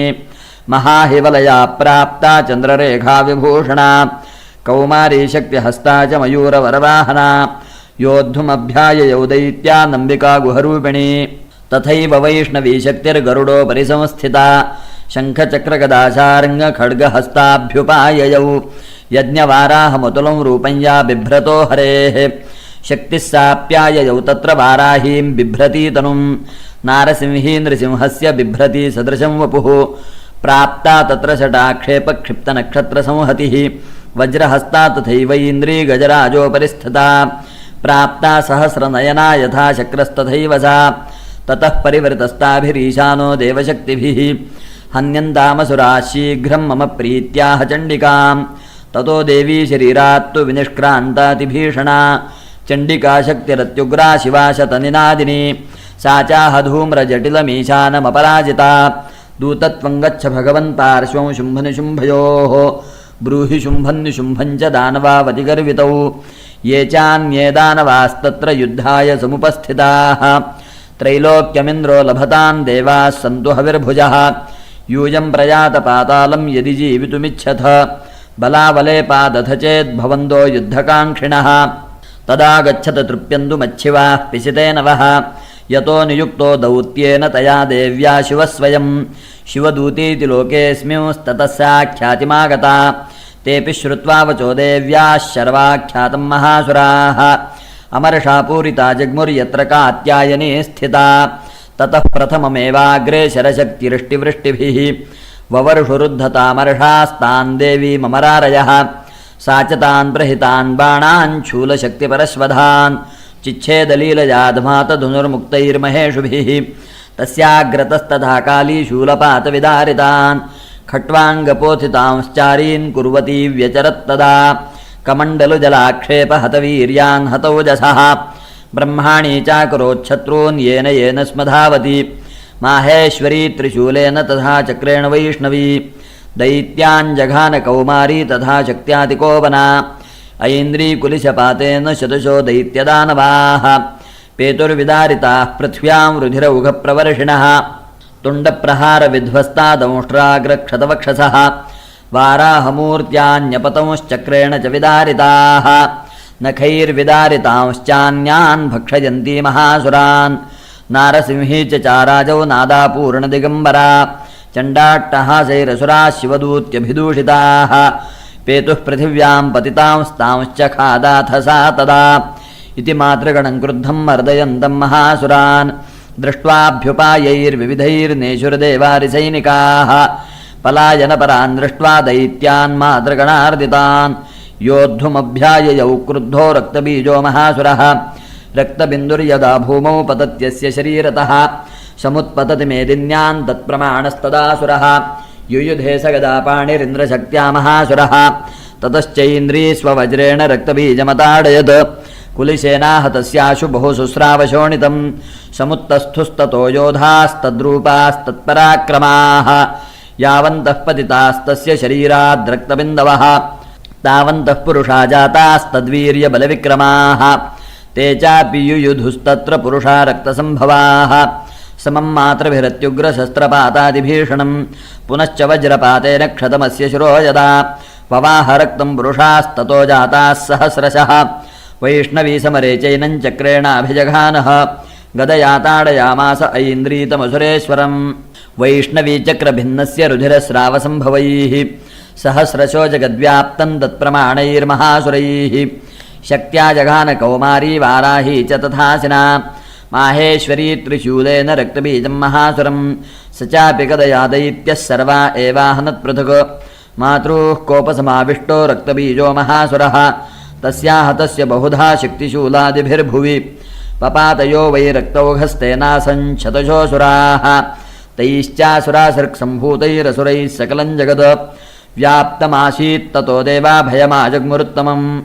तान् विषण्णान् सुरान् दृष्ट्वा चण्डिका प्राहसत्वरा उवाच कालीं चामुण्डे विस्तीर्णं वदनं कुरु मच्छस्त्रपातसम्भूतान् रक्तबिन्दून् महासुरान् रक्तबिन्दोः प्रतीच्छत्वं वक्त्रेणानेन वेगिना भक्षयन्ती च ररणे तदुत्पन्नान् महासुरान् एवमेष क्षयन् दैत्यः क्षीणरक्तो गमिष्यति भक्ष्यमाणास्त्वया चोग्रा न चोत्पत्स्यन्ति चापरे इत्युक्त्वा तान् ततो देवी शूलेनाभिजघानतं मुखेन काली जगृहे रक्तबीजस्य शोणितं ततो सा वाजघानाथ गदया तत्र चण्डिकां न चास्यावेदनाञ्चक्रे गदापातोऽल्पिकामपि तस्याः तस्य देहात्तु बहु शुश्रावशोणितं यतस्ततस्तद्वक्त्रेण चामुण्डा सम्प्रतीच्छति मुखे समुद्गताये स्या रक्तपातान् महासुराः तांश्च खादाथ चामुण्डा पपौ तस्य च शोणितं देवी शूलेन वज्रेण बाणैरसिभिररिष्टिभिः जघानरक्तबीजन्तं चामुण्डा पीतशोणितं स पपातमही पृष्ठे शस्त्रसङ्घसमाहतः नीरक्तश्च महीपालरक्तबीजो महासुरः ततस्ते हर्षमतुलमवापुस्त्रिदशा नृप तेषां मातृगणो जातो ननर्ता शृङ्मदोद्धतः मार्कण्डेयपुराणे सावर्णिके मन्वन्तरे देवी माहात्म्ये अष्टमः श्रीजगदम्बार्पणम् राजोवाच विचित्रमिदमाख्यातं भगवन् भवता मम देव्याश्चरितमाहात्म्यं रक्तबीजवधाश्रितं भूयश्चेच्छाम्यहं श्रोतुं रक्तबीजे निपातिते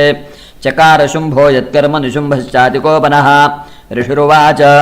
चकारकोपमुतलं रक्तबीजे निपातिते शुम्भासुरो निशुम्भश्च हतेष्वन्येषु चाहवे हन्यमानं महासैन्यं विलोक्यामर्षमुद्वहन् अभ्यधावन्निशुम्भोऽथ मुख्यया सुरसेनया तस्याग्रतस्तथा पृष्ठे पार्श्वयोश्च महासुराः सन्दष्टौष्ठपुटाः क्रुद्धा हन्तुं देवीमुपाययुः आजगाम महावीर्यः शुम्भोऽपि स्वबलैर्वृतः निहन्तुं चण्डिकां कोपात् कृत्वा युद्धं तु मातृभिः ततो युद्धमतीवासीद्देव्या शुम्भनिशुम्भयोः शरवर्षमतीवोग्रं मेघयोरिव वर्षतोः चिच्छेदास्ताञ्छरांस्ताभ्यां चण्डिका स्वशरोत्करैः ताडयामास चाङ्गेषु शस्त्रौघैरसुरेश्वरौ निशुम्भो निशितं खड्गं चर्मचादाय सुप्रभम् अताडयन्मूर्ध्नि सिंहं देव्यावाहनमुत्तमम् ताडिते वाहने देवी क्षुरप्रेणासिमुत्तमं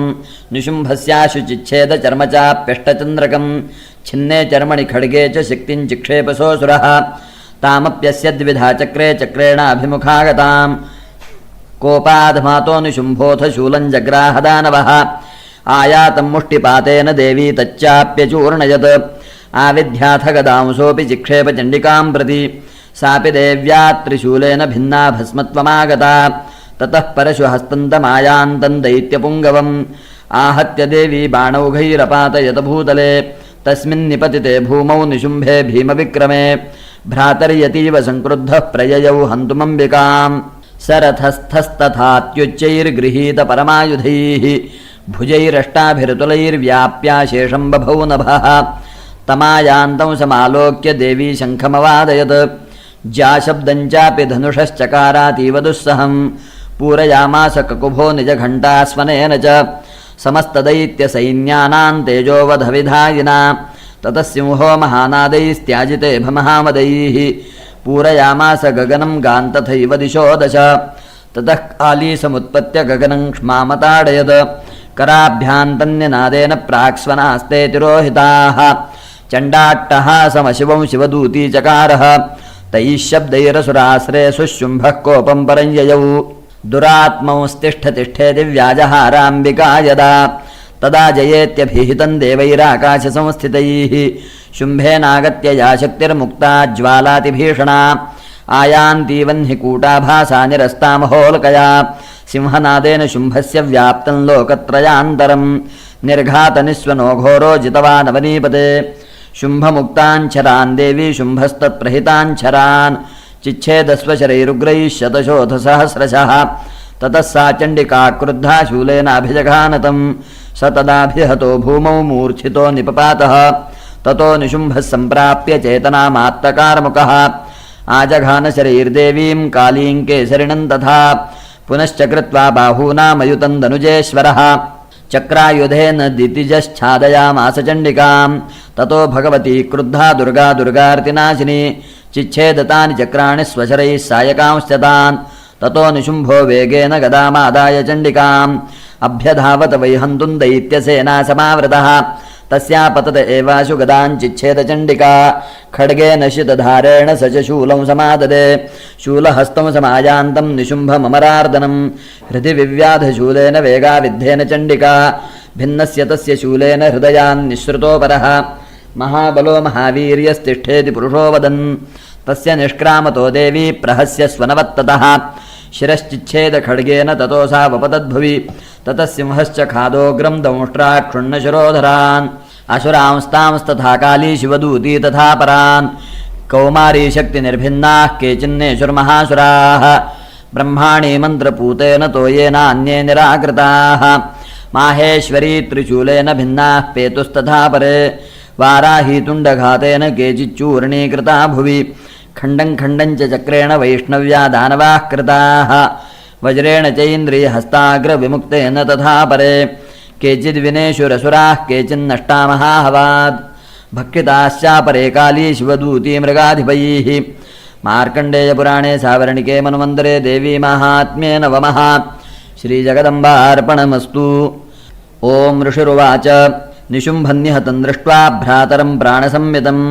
हन्यमानं बलञ्चैव शुम्भः क्रुद्धो ब्रवीद्वचः। बलावलेपाद्दुष्टे त्वं मादुर्गे गर्वमावह अन्यासां बलमाश्रित्य युध्यसे याति मानिनी। श्रीदेव्युवाच एकैवाहं जगत्यत्र द्वितीया काममापरा पश्यैता दुष्टमय्येव विशन्त्यो मद्विभूतयः। ततः समस्तास्ता देव्यो ब्रह्माणि प्रमुखालयं तस्या देव्यास्तनौ जग्मुरेकैवासीत् तदाम्बिका। श्रीदेव्युवाच अहं विभूत्या बहुभिरिह रूपैर्यदा स्थिता तत्संवृतं मयैकैव तिष्ठाम्याजौ स्थिरो भव। ऋषिरुवाच ततः प्रववृते युद्धं देव्याः शुम्भस्य चोभयोः पश्यतां सर्वदेवानामसुराणां च दारुणम् शरवर्षैः शितैः शस्त्रैस्तथास्त्रैश्चैव दारुणैः। तयोर्युद्धमभूद्भूयः सर्वलोकभयङ्करं दिव्यान्यस्त्राणि शतशो मुमुचेयान्यथाम्बिका। बभञ्जतानि दैत्येन्द्रस्तत्प्रतीघातकर्तृभिः मुक्तानि तेन चास्त्राणि दिव्यानि परमेश्वरी। बभञ्जलीलयैवोग्रहुङ्कारोच्चारणादिभिः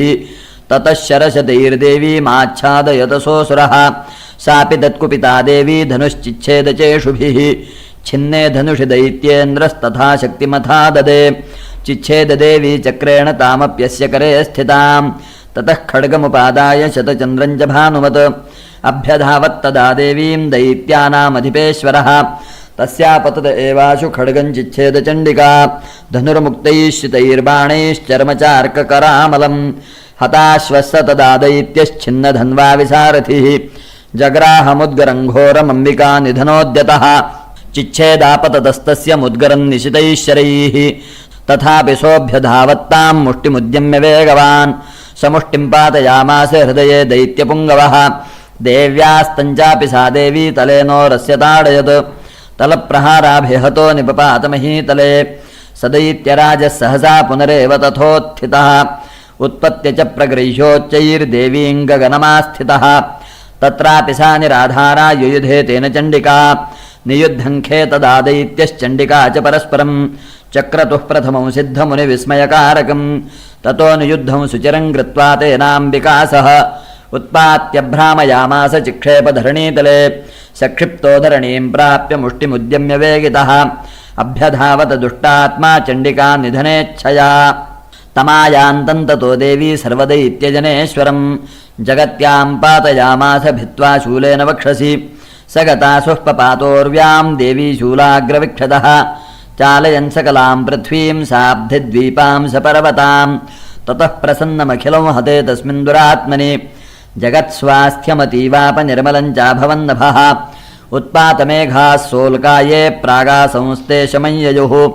शरितो मार्गवाहिन्यस्तथा संस्तत्र पातिते ततो देवगणाः सर्वे हर्षनिर्भरमानसाः बभूवुर्निहते तस्मिन् गन्धर्वा ललितं जगुः अवादयंस्तथैवान्ये ननृतुश्चाप्सरोगणाः ववुः पुण्यास्तथा वाताः सुप्रभो भूद्दिवाकरः जज्वलुश्चाग्नयः शान्ताः शान्तादिग्जनितस्वनाः मार्कण्डेयपुराणे सावर्णिके मन्वन्तरे देवी माहात्म्ये दशमः श्रीजगदम्बार्पणमुवाच देव्या हते तत्र महासुरेन्द्रे सेन्द्रासुरावह्निपुरोगमास्तां कात्यायनीं तुष्टुवृष्टलाभात् विकाशिवक्त्राब्जविकाशिताशाः देवि प्रपन्नार्तिहरे प्रसीद प्रसीद मातरजगतोऽखिलस्य प्रसीद विश्वेश्वरि पाहि विश्वं त्वमीश्वरी देवि चराचरस्य आधारभूता जगतस्त्वमेका महीस्वरूपेण यतस्थितासि अपां स्वरूपस्थितया त्वयैतत् आप्यायते कृत्स्नमलङ्घ्य वीर्ये त्वं वैष्णवी शक्तिरनन्तवीर्या विश्वस्य बीजं परमासि माया सम्मोहितं देवि समस्तमेतत् त्वं वै प्रसन्ना भुवि मुक्तिहेतुः विद्याः समस्तास्तव देवि भेदाः स्त्रियः समस्ताः सकला जगत्सु त्वयैकया पूरितमुम्बयैतत् का ते स्तुतिस्तव्यपरापरोक्तिः सर्वभूता यदा देवी स्वर्गमुक्तिप्रदायिनी त्वं स्तुतास्तुतये का वा भवन्तु परमोक्तयः सर्वस्य बुद्धिरूपेण जनस्य हृदि संस्थिते स्वर्गापवर्गदे देवि नारायणि नमोऽस्तु ते कलाकाष्ठादिरूपेण परिणामप्रदायिनि विश्वस्योपरतौ शक्ते नारायणि नमोऽस्तु ते सर्वमङ्गलमाङ्गल्ये शिवे सर्वार्थसाधिके शरण्ये त्र्यम्बके गौरि नारायणि नमोऽस्तु ते सृष्टिस्थितिविनाशानां शक्तिभूते सनातने गुणाश्रये गुणमये नारायणि नमोऽस्तु ते शरणागतदीनार्तपरित्राणपरायणे सर्वस्यार्तिहरे देवि नारायणि नमोऽस्तु ते हंसयुक्तविमानस्थे ब्रह्माणि रूपधारिणि कौशाम्भहाक्षरिके देवि नारायणि नमोऽस्तु ते त्रिशूलचन्द्राहिधरे महावृषभवाहिनि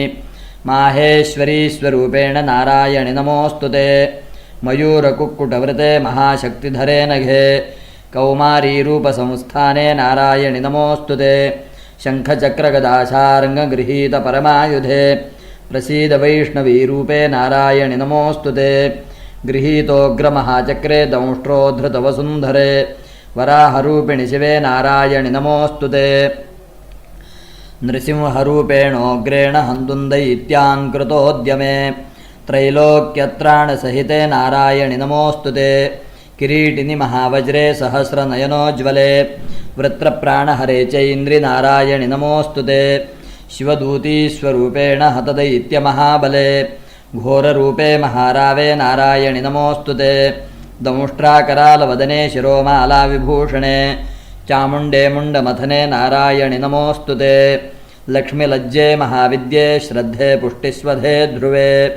महारात्रिमहाविद्ये नारायणि नमोऽस्तु ते मेधे सरस्वतिवरे भूतिपाभ्रवितामसि नियते त्वं प्रसीदेशे नारायणि नमोऽस्तु ते सर्वस्वरूपे सर्वेशे सर्वशक्तिसमन्विते भयेभ्यस्त्राहिनो देवि दुर्गे देवि नमोऽस्तु ते एतत्ते वदनं सौम्यं लोचनत्रयभूषितं पातु नः सर्वभीतिभ्यः कात्यायनि नमोऽस्तु ते ज्वालाकरालमत्युग्रमशेषासुरसूदनं त्रिशूलं पातु नो भीतेर्भद्रकालि नमोऽस्तु ते हिनश्चिदैत्यतेजांसि स्वनेनापूर्यया जगत् सा घण्टा पातु नो देवि पापेभ्यो नः सुतानिव असुरासृग्वसा पङ्कचर्चितस्ते करोज्ज्वलः शुभाय खड्गो भवतु चण्डिके त्वान्नता वयं रोगानशेषानपहंसि तुष्टा रुष्टा तु कामान् सकलानभीष्टान् त्वामाश्रितानान्न विपन्नराणां त्वामाश्रिता ह्याश्रयतां प्रयान्ति एतत्कृतं यत्कदनं त्वयाद्य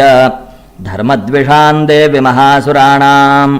रूपैरनेकैर्बहुधात्ममूर्तिं कृत्वाम्बिके तत्प्रकरोति कान्या विद्यासु शास्त्रेषु विवेकदीपेषु आद्येषु वाक्येषु चकात्वदन्या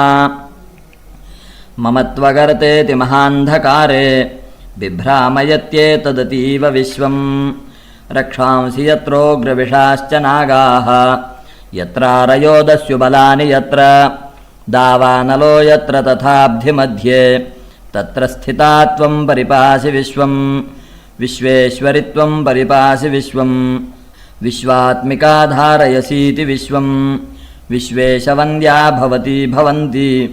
विश्वाश्रया ये त्वयि भक्तिनम्राः देवि प्रसीद परिपालय नोरिभीतेः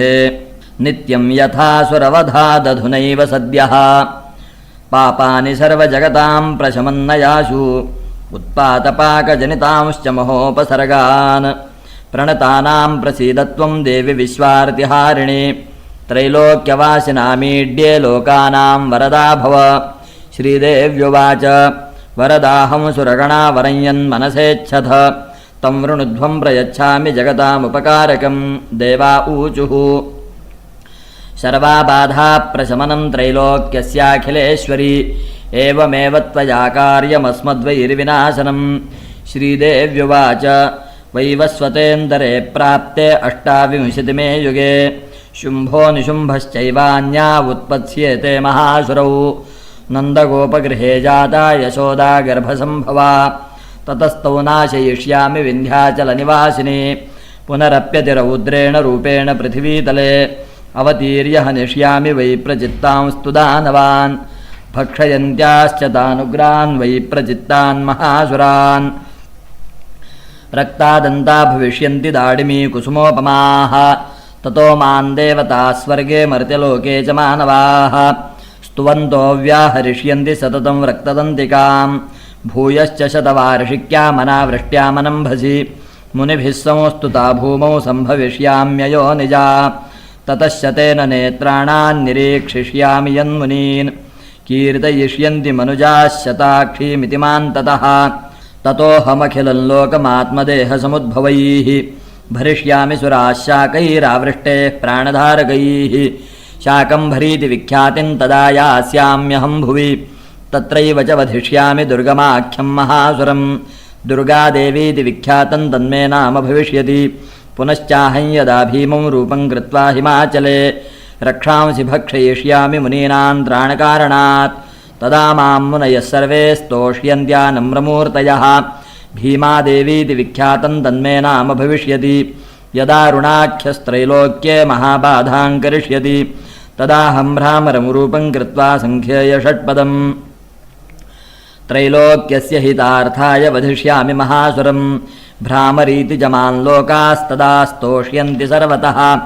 इत्थं यदा यदा बाधा दानवोत्था भविष्यति तदा तदावतीर्याहं करिष्याम्यति संशयम् मार्कण्डेयपुराणे सावर्णिके मन्वन्तरे देवी माहात्म्ये एकादशः श्रीजगदम्बार्पणमस्तु। ॐ श्रीदेव्युवाच एभिस्तवैश्च मान् नित्यं स्तोष्यते यः समाहितः तस्याहं सकलां बाधां नाशयिष्याम्यसंशयम् मधुकैटभनाशं च महिषासुरघातनं कीर्तयिष्यन्ति ये तद्वद्वधं शुम्भनिशुम्भयोः अष्टम्यां च चतुर्दश्यां नवम्यां चैकचेतसः श्रोष्यन्ति चैव ये भक्त्या मम माहात्म्यमुत्तमं न तेषां दुष्कृतं किञ्चित् दुष्कृतोत्थानजापदः भविष्यति न दारिद्र्यं न चैवेष्टवियोजनं शत्रुतो न भयं तस्य दस्युतो वानराजतः न शस्त्रानलतौ योगात् कदाचित् सम्भविष्यति तस्मान्ममैतन्माहात्म्यं पठितव्यं समाहितैः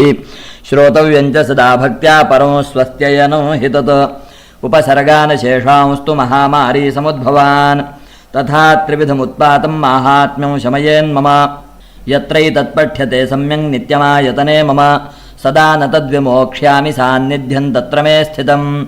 बलिप्रदाने पूजायामग्निकार्ये महोत्सवे सर्वं ममैतच्चरितमुच्चार्यं श्राव्यमेव च जानता जानता वापि बलिपूजां तथा कृतां प्रतीच्छिष्याम्यहं प्रीत्या वह्निहोमं तथा कृतं शरत्काले महापूजा क्रियते या च वार्षिकी तस्यां ममैतन्माहात्म्यं श्रुत्वा भक्तिसमन्वितः सर्वाबाधाविनिर्मुक्तो धनधान्यसुतान्वितः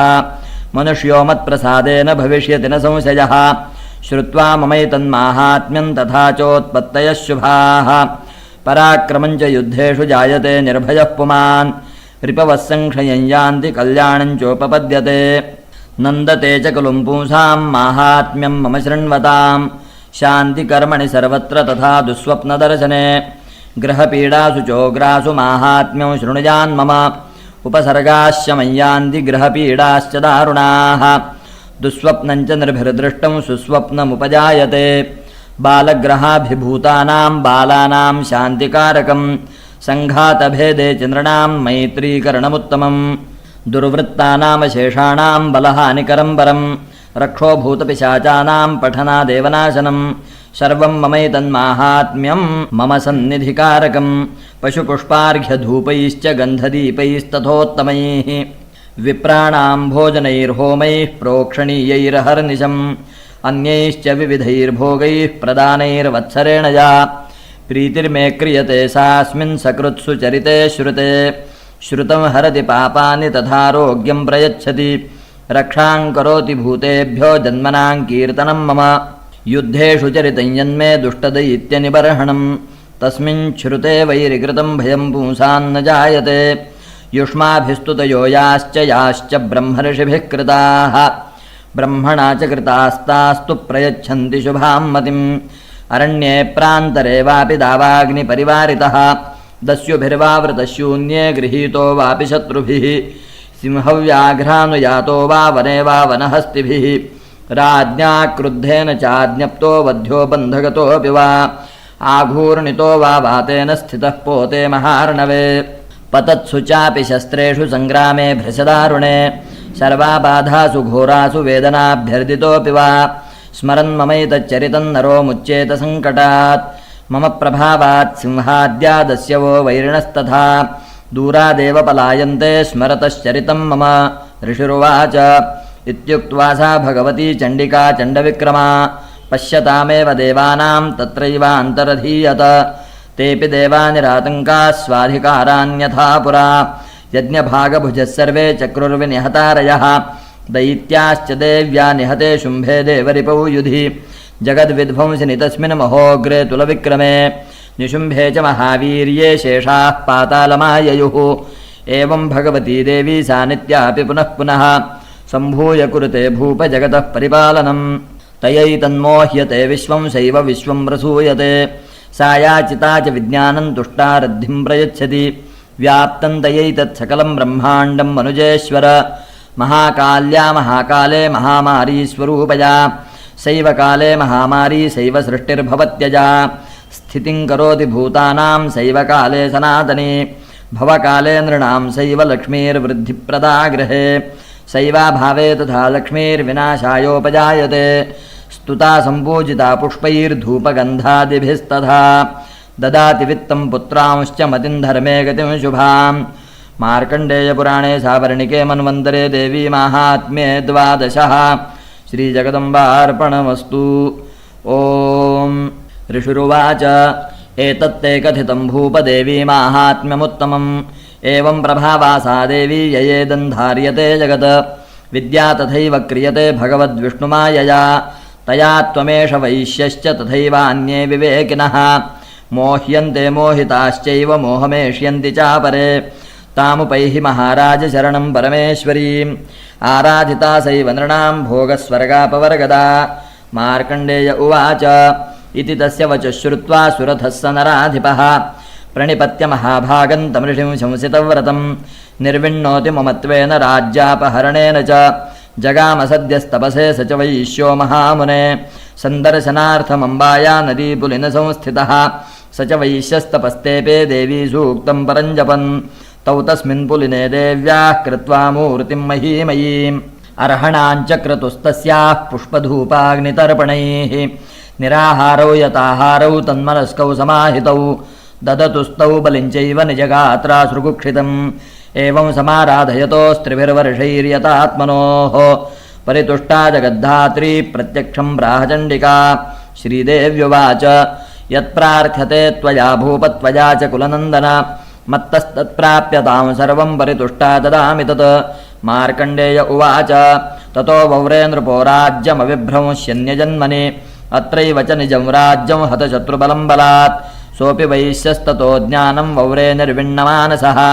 ममेत्यहमिति प्राज्ञः सङ्गविच्युतिकारकं श्रीदेव्युवाच स्वल्पैरहोभिर्नृपते स्वं राज्यं प्राप्स्यते भवान्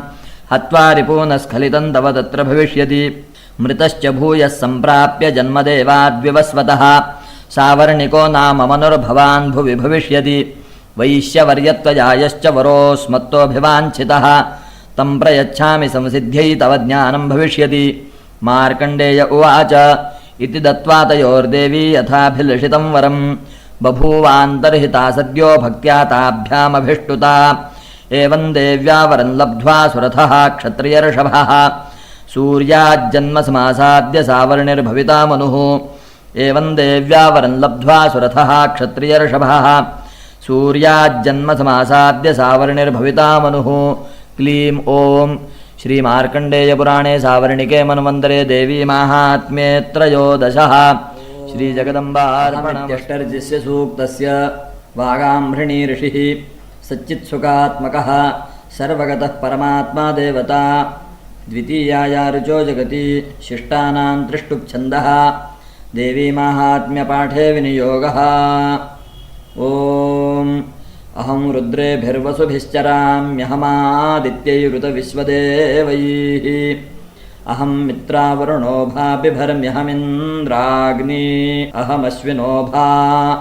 अहं सोममाहनसं बिभर्म्यहं त्वष्टारमुतपूषणं भगम् अहं दधामि द्रविणं हविष्मते सुप्राव्ये यजमानाय सुन्वते अहं राष्ट्री सङ्गमनीवसूनां चिकितुषी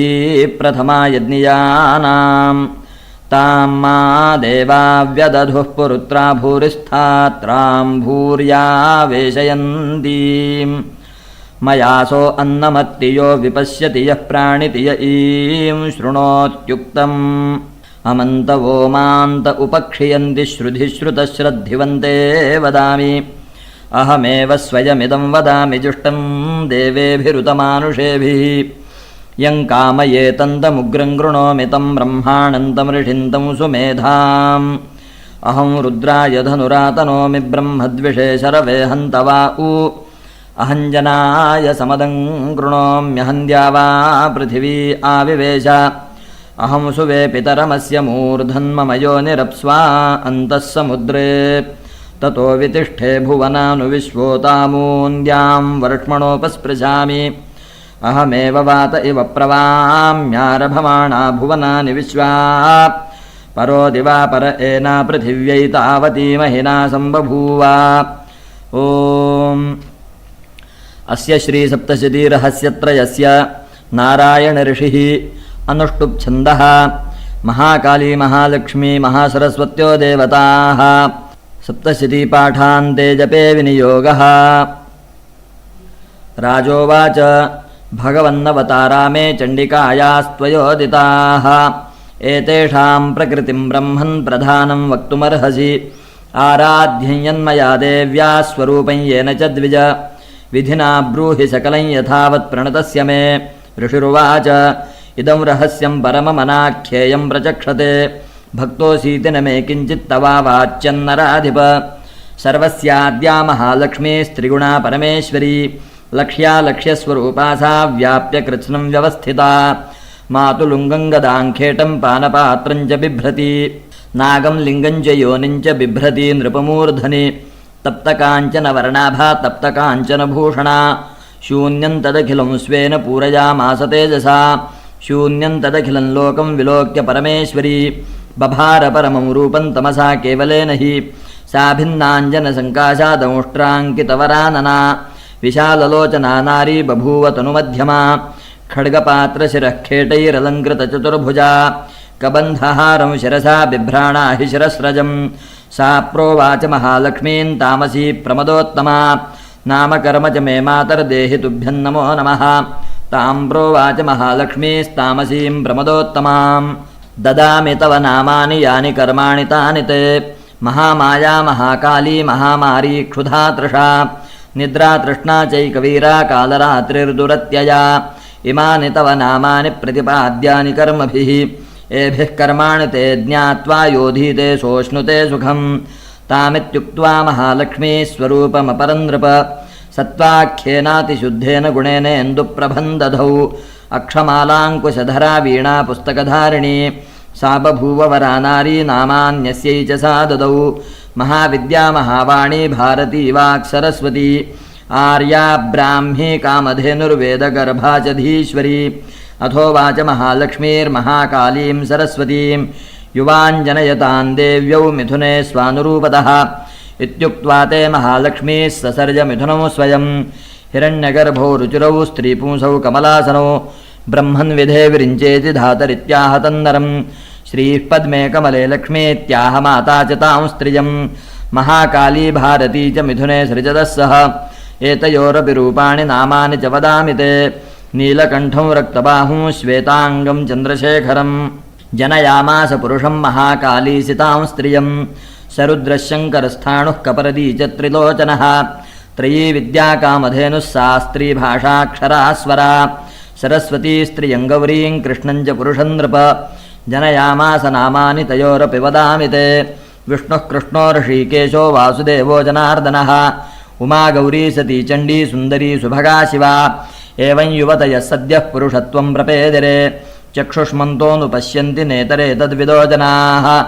ब्रह्मणे प्रददौ पत्नीं महालक्ष्मीर्नृपत्रयीं रुद्राय गौरीं वरदां वासुदेवाय च श्रियं स्वरया सह सम्भूय विरिञ्चोऽण्डमजीजनत बिभेद भगवान् रुद्रस्तद्गौर्या सह वीर्यवान् अण्डमध्ये प्रधानादिकार्यजातमभून्नृप महाभूतात्मकं सर्वं जगत्स्थावरजङ्गमं पुपोषपालयामास तल्लक्ष्म्या सह केशवः सञ्जहार जगत्सर्वं सह गौर्या महेश्वरः महालक्ष्मीर्महाराज सर्वसत्त्वमयीश्वरी निराकारा च साकारा सैव नानाभिधानभृत नामान्तरैर्निरूप्यैषा नाम्ना नान्येन केनचित् इति प्राधानिकं रहस्यम् उवाच त्रिगुणातामसी देवी सात्विकी या त्रिधोदिता सा शर्वाचण्डिका दुर्गा भद्रा भगवतीर्यते योगनिद्राहरेरुक्ता महाकाली तमोगुणा मधुकैटभनाशार्थं यान्तुष्टा वाम्बुजासनः दशवक्त्रा दशभुजा दशपादाञ्जनप्रभा विशालया राजमाना त्रिंशल्लोचनमालया स्फुरद्दशनदंष्ट्रा सा भीमरूपापि भूमिप रूपसौभाग्यकान्तीनां सा प्रतिष्ठा महाश्रियः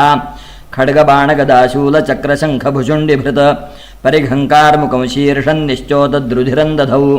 एषा सा वैष्णवी माया महाकाली दुरत्यया आराधिता वशीकुर्यात् पूजा कर्तुश्चराचरं सर्वदेव शरीरेभ्यो याविर्भूतामितप्रभा त्रिगुणा सा महालक्ष्मीः साक्षान्महिषमर्दिनी श्वेतानना नीलभुजा सुश्वेतस्तनमण्डला रक्तमध्या रक्तपादा नीलजङ्घोरुन्मदा सुचित्रजघना चित्रमाल्याम्बरविभूषणा चित्रानुलेपना कान्तिरूपसौभाग्यशालिनी अष्टादशभुजा पूज्या सा सहस्रभुजा सती आयुधान्यत्र वक्ष्यन्ते दक्षिणाधः करक्रमात् अक्षमाला च कमलं बाणोशिः कुलिशङ्गदा चक्रं त्रिशूलं परशुः शङ्खो घण्टा च पाशकः शक्तिर्दण्डश्चर्मचापं पानपात्रं कमण्डलुः अलङ्कृतभुजामेभिरायुधैः कमलासनां सर्वदेवमयीमीशां महालक्ष्मीमिमां नृप पूजयेत् सर्वलोकानां सदेवानां प्रभुर्भवेत् गौरीदेहात् समुद्भूता या सत्त्वैकगुणाश्रया साक्षात् सरस्वती प्रोक्ता शुम्भासुरनिबर्हिणी दधौ चाष्टभुजा बाणमुसले शूलचक्रभृत शङ्खं घण्टान्लाङ्गलं च कार्मुकं वसुधाधिप एषा सम्पूजिता भक्त्या सर्वज्ञत्वं प्रयच्छति निशुम्भमथिनी देवी शुम्भासुरनिबर्हिणी इत्युक्तानि स्वरूपाणि मूर्तीनां तव पार्थिव उपासनं जगन्मातुः पृथगासान्निशामय महालक्ष्मीर्यदा पूज्या महाकाली सरस्वती दक्षिणोत्तरयोः पूज्ये पृष्ठतो मिथुनत्रयम् विरञ्चिस्वरया मध्ये रुद्रो गौर्या च दक्षिणे वामे लक्ष्म्या ऋषिकेशः पुरतो देवतात्रयम् अष्टादशभुजा मध्ये वामे च अस्या दशानना दक्षिणेष्टभुजा लक्ष्मीर्महतीति समर्चयेत् अष्टादशभुजा चैषा यदा पूज्या नराधिप दशानना चाष्टभुजा दक्षिणोत्तरयोस्तदा कालमृत्यु च सम्पूज्यौ सर्वारिष्टप्रशान्तये यदा चाष्टभुजा पूज्या शुम्भासुरनिबर्हिणी नवास्याः शक्तयः पूज्यास्तदा रुद्रविनायकौ नमो देव्या इति स्तोत्रैर्महालक्ष्मीं समर्चयेत् अवतारत्रयार्चायां स्तोत्रमन्त्रास्तदाश्रयाः अष्टादशभुजा चैषा पूज्या महिषमर्दिनी महालक्ष्मीर्महाकाली सैव प्रोक्ता सरस्वती ईश्वरी पुण्यपापानां सर्वलोकमहेश्वरी महिषान्तक्रियेण पूजिता स जगत्प्रभुः पूजयेज्जगतान्धात्रीं चण्डिकां भक्तवत्सलाम् अर्घ्यादिभिरलङ्कारैर्गन्धपुष्पैस्तथाक्षतैः धूपैर्दीपैश्च नैवेद्यैर्नानाभक्ष्यसमन्वितैः रुधिराक्तेन बलिना मांसेन सुरया नृप बलिमांसादिपूजेयं विप्रवर्ज्यामयेरिता तेषां किल सुरामांसैर्नोक्ता पूजा नृपक्वचित् प्रणामाचमनीयेन चन्दनेन सुगन्धिना सकर्पूरैश्च ताम्बूलैर्भक्तिभावसमन्वितैः वामभागे ग्रतो देव्याश्छिन्नशीर्षं महासुरं पूजयेन्महिषय्येन प्राप्तं सायुज्यमीशया दक्षिणे पुरतः सिंहं समग्रं धर्ममीश्वरं वाहनं पूजयेद्देव्या धृतं येन चराचरं कुर्याच्चस्तवनं धीमांस्तस्या एकाग्रमानसः ततः कृताञ्जलिर्भूत्वा स्तुवीतचरितैर्मयैः एकेन वा मध्यमेन नैकेनेतरयोरिह चरितार्धं तु न जपेज्जपं छिद्रमवाप्नुयात् प्रदक्षिणा नमस्कारान् कृत्वा मूर्ध्निकृताञ्जलिः क्षमापयेज्जगद्धात्रीं मुहुर्मुहुरतन्द्रितः प्रतिश्लोकं च जुहुयात् पायसं तिलसर्पिषा जुहुयात् स्तोत्रमन्त्रैर्वा चण्डिकायै शुभं हविः भूयो नामपदैर्देवीं पूजयेत् सुसमाहितः प्रयतः प्राञ्जलिः प्रह्वः प्रणम्यारोप्य चात्मनि सुचिरं भावयेदीशां चण्डिकां तन्मयो भवेत् एवं यः पूजयेद्भक्त्या प्रत्यहं परमेश्वरीं भुक्त्वा भोगान्यथा कामं देवी सायुज्यमाप्नुयात् यो न पूजयते नित्यं चण्डिकां भक्तवत्सलां भस्मीकृत्यास्य पुण्यानि निर्दहेत् परमेश्वरी तस्मात् पूजय भूपाल सर्वलोकमहेश्वरीं यथोक्तेन विधानेन चण्डिकां सुखमाप्स्यसि इति वैकृतिकं रहस्यं सम्पूर्णम् अथ मूर्तिरहस्यम् ॐ ऋषुरुवाच नन्दा भगवती नाम या भविष्यति नन्दजा स्तुता सा पूजिता भक्त्या वशीकुर्याज्जगत्त्रयं कनकोत्तमकान्तिः सा सुकान्तिकनकाम्बरा देवी कनकवर्णाभा कनकोत्तमभूषणा कमलाङ्कुशपाशाब्जैरलङ्कृतचतुर्भुजा इन्दिरा कमला लक्ष्मीः सा श्रीरुक्माम्बुजासना या रक्तदन्तिका नाम देवी प्रोक्ता मया नघ तस्याः स्वरूपं वक्ष्यामि शृणु सर्वभयापहं रक्ताम्बरा रक्तवर्णा रक्तसर्वाङ्गभूषणा रक्तायुधा रक्तनेत्रा रक्तकेशातिभीषणा रक्ततीक्ष्णनखा रक्तदशना रक्तदन्तिका पतिन्नारी वानुरक्ता देवी भक्तं भजेज्जनं वसुधेव विशाला सा सुमेरुयुगलस्तनी दीर्घौ लम्बावति स्थूलौ तावतीव मनोहरौ कर्कशावति कान्तौ तौ सर्वानन्दपयोनिधि भक्तान् सम्पाययेद्देवी सर्वकामदुघौ स्तनौ खड्गं पात्रं च मुसलं लाङ्गलं च बिभर्ति सा आख्याता रक्तचामुण्डा देवी योगेश्वरी च अनया व्याप्तमखिलं जगत्स्थावरजङ्गमम् इमां यः पूजयेद्भक्त्या सव्याप्नोति चराचरं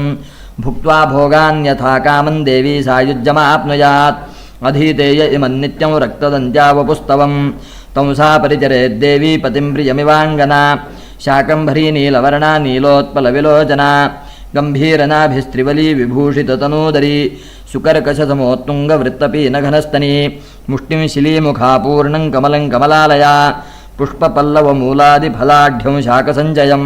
काम्यानन्तरसैर्युक्तं क्षुत्रुन्मृत्युभयापहं कार्मुकं च स्फुरत्कान्तिबिभ्रती परमेश्वरी शाकम्भरी शताक्षी सा सैव दुर्गा प्रकीर्तिता विशोकादुष्टदमनी शमनी दुरितापदाम् उमा गौरी सती चण्डी कालिका सा च पार्वती शाकम्भरीं स्तुवन्ध्यायं जपन् सम्पूजयन् नमन् अक्षय्यमश्नुते शीघ्रमन्नपानामृतं फलं भीमापि नीलवर्णा सा दंष्ट्रादशनभासुरा विशाललोचना नारी वृत्तपीनपयोधरा चन्द्रहासञ्जडमुरुं शिरः पात्रं च बिभ्रति एकवीरा कालरात्रिः सैवोक्ता कामदा स्तुता तेजोमण्डलदुर्धर्षा भ्रामरी चित्रकान्तिभृत चित्रानुलेपना देवी चित्राभरणभूषिता चित्रभ्रमरपाणिः सा महामारीति गीयते इत्येतामूर्तयो देव्यायाख्याता वसुधाधिप जगन्मातुश्चण्डिकायाः कीर्तिताः कामधेनवः इदं रहस्यं परमन्नवाच्यं कस्यचित् त्वया व्याख्यानं दिव्यमूर्तीनामभीष्टफलदायकं तस्मात् सर्वप्रयत्नेन देवीं जप निरन्तरं सप्तजन्मार्जितैर्घोरैर्ब्रह्महत्यासमैरपि पाठमात्रेण मन्त्राणां मुच्यते सर्वकिल्बिषयैः देव्याध्यानं मया ख्यातं गुह्याद्गुह्यतरं महत् तस्मात् सर्वप्रयत्नेन सर्वकामफलप्रदम् एतस्यास्त्वं प्रसादेन सर्वमान्यो भविष्यसि सर्वरूपमयी देवी सर्वं देवीमयं जगत् अतोऽहं विश्वरूपान्तां नमामि परमेश्वरीम् इति मूर्तिरहस्यं सम्पूर्णम्। श्रीजगदम्बार्पणमस्तु। प्रार्थना। अपराधसहस्राणि क्रियन्ते हर्निशं मया दासोऽयमिति मां मत्वा क्षमस्व परमेश्वरि। आवाहनं न जानामि विसर्जनं पूजां चैव न जानामि क्षम्यतां परमेश्वरि। मन्त्रहीनं क्रियाहीनं भक्तिहीनं सुरेश्वरि। यत्पूजितं मया देवी परिपूर्णं तदस्तु मे। अपराधशतं कृत्वा जगदम्बेति चोच्चरेत् याङ्गतिं समवाप्नोति न तां ब्रह्मादयः सुराः। शापराधोऽस्मि शरणं प्राप्तस्त्वां जगदम्बिके। इदानीमनुकम्प्योऽहं यथेच्छसि तथा कुरु। अज्ञानाद्विस्मृतेर्भ्रान्त्या यन्न्यूनमधिकं कृतं तत्सर्वं क्षम्यतां देवि प्रसीद परमेश्वरि। कामेश्वरि जगन्मातः सच्चिदानन्दविग्रहे ग्रहाणार्चामि मां प्रीत्या प्रसीद परमेश्वरि। गुह्यातिगुह्यगोप्त्री त्वं ग्रहाणास्मत्कृतं जपं सिद्धिर्भवतु मे देवी त्वत्प्रसादात् सुरेश्वरि।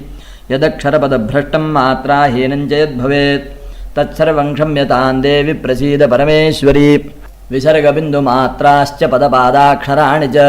न्यूनानि चातिरिक्तानि क्षम्यतां परमेश्वरि। मत्समः पातकी नास्ति पापघ्ने त्वत्समानहि। एवं ज्ञात्वा महादेवी यथा योग्यं तथा कुरु। श्रीजगदम्बार्पणमस्तु।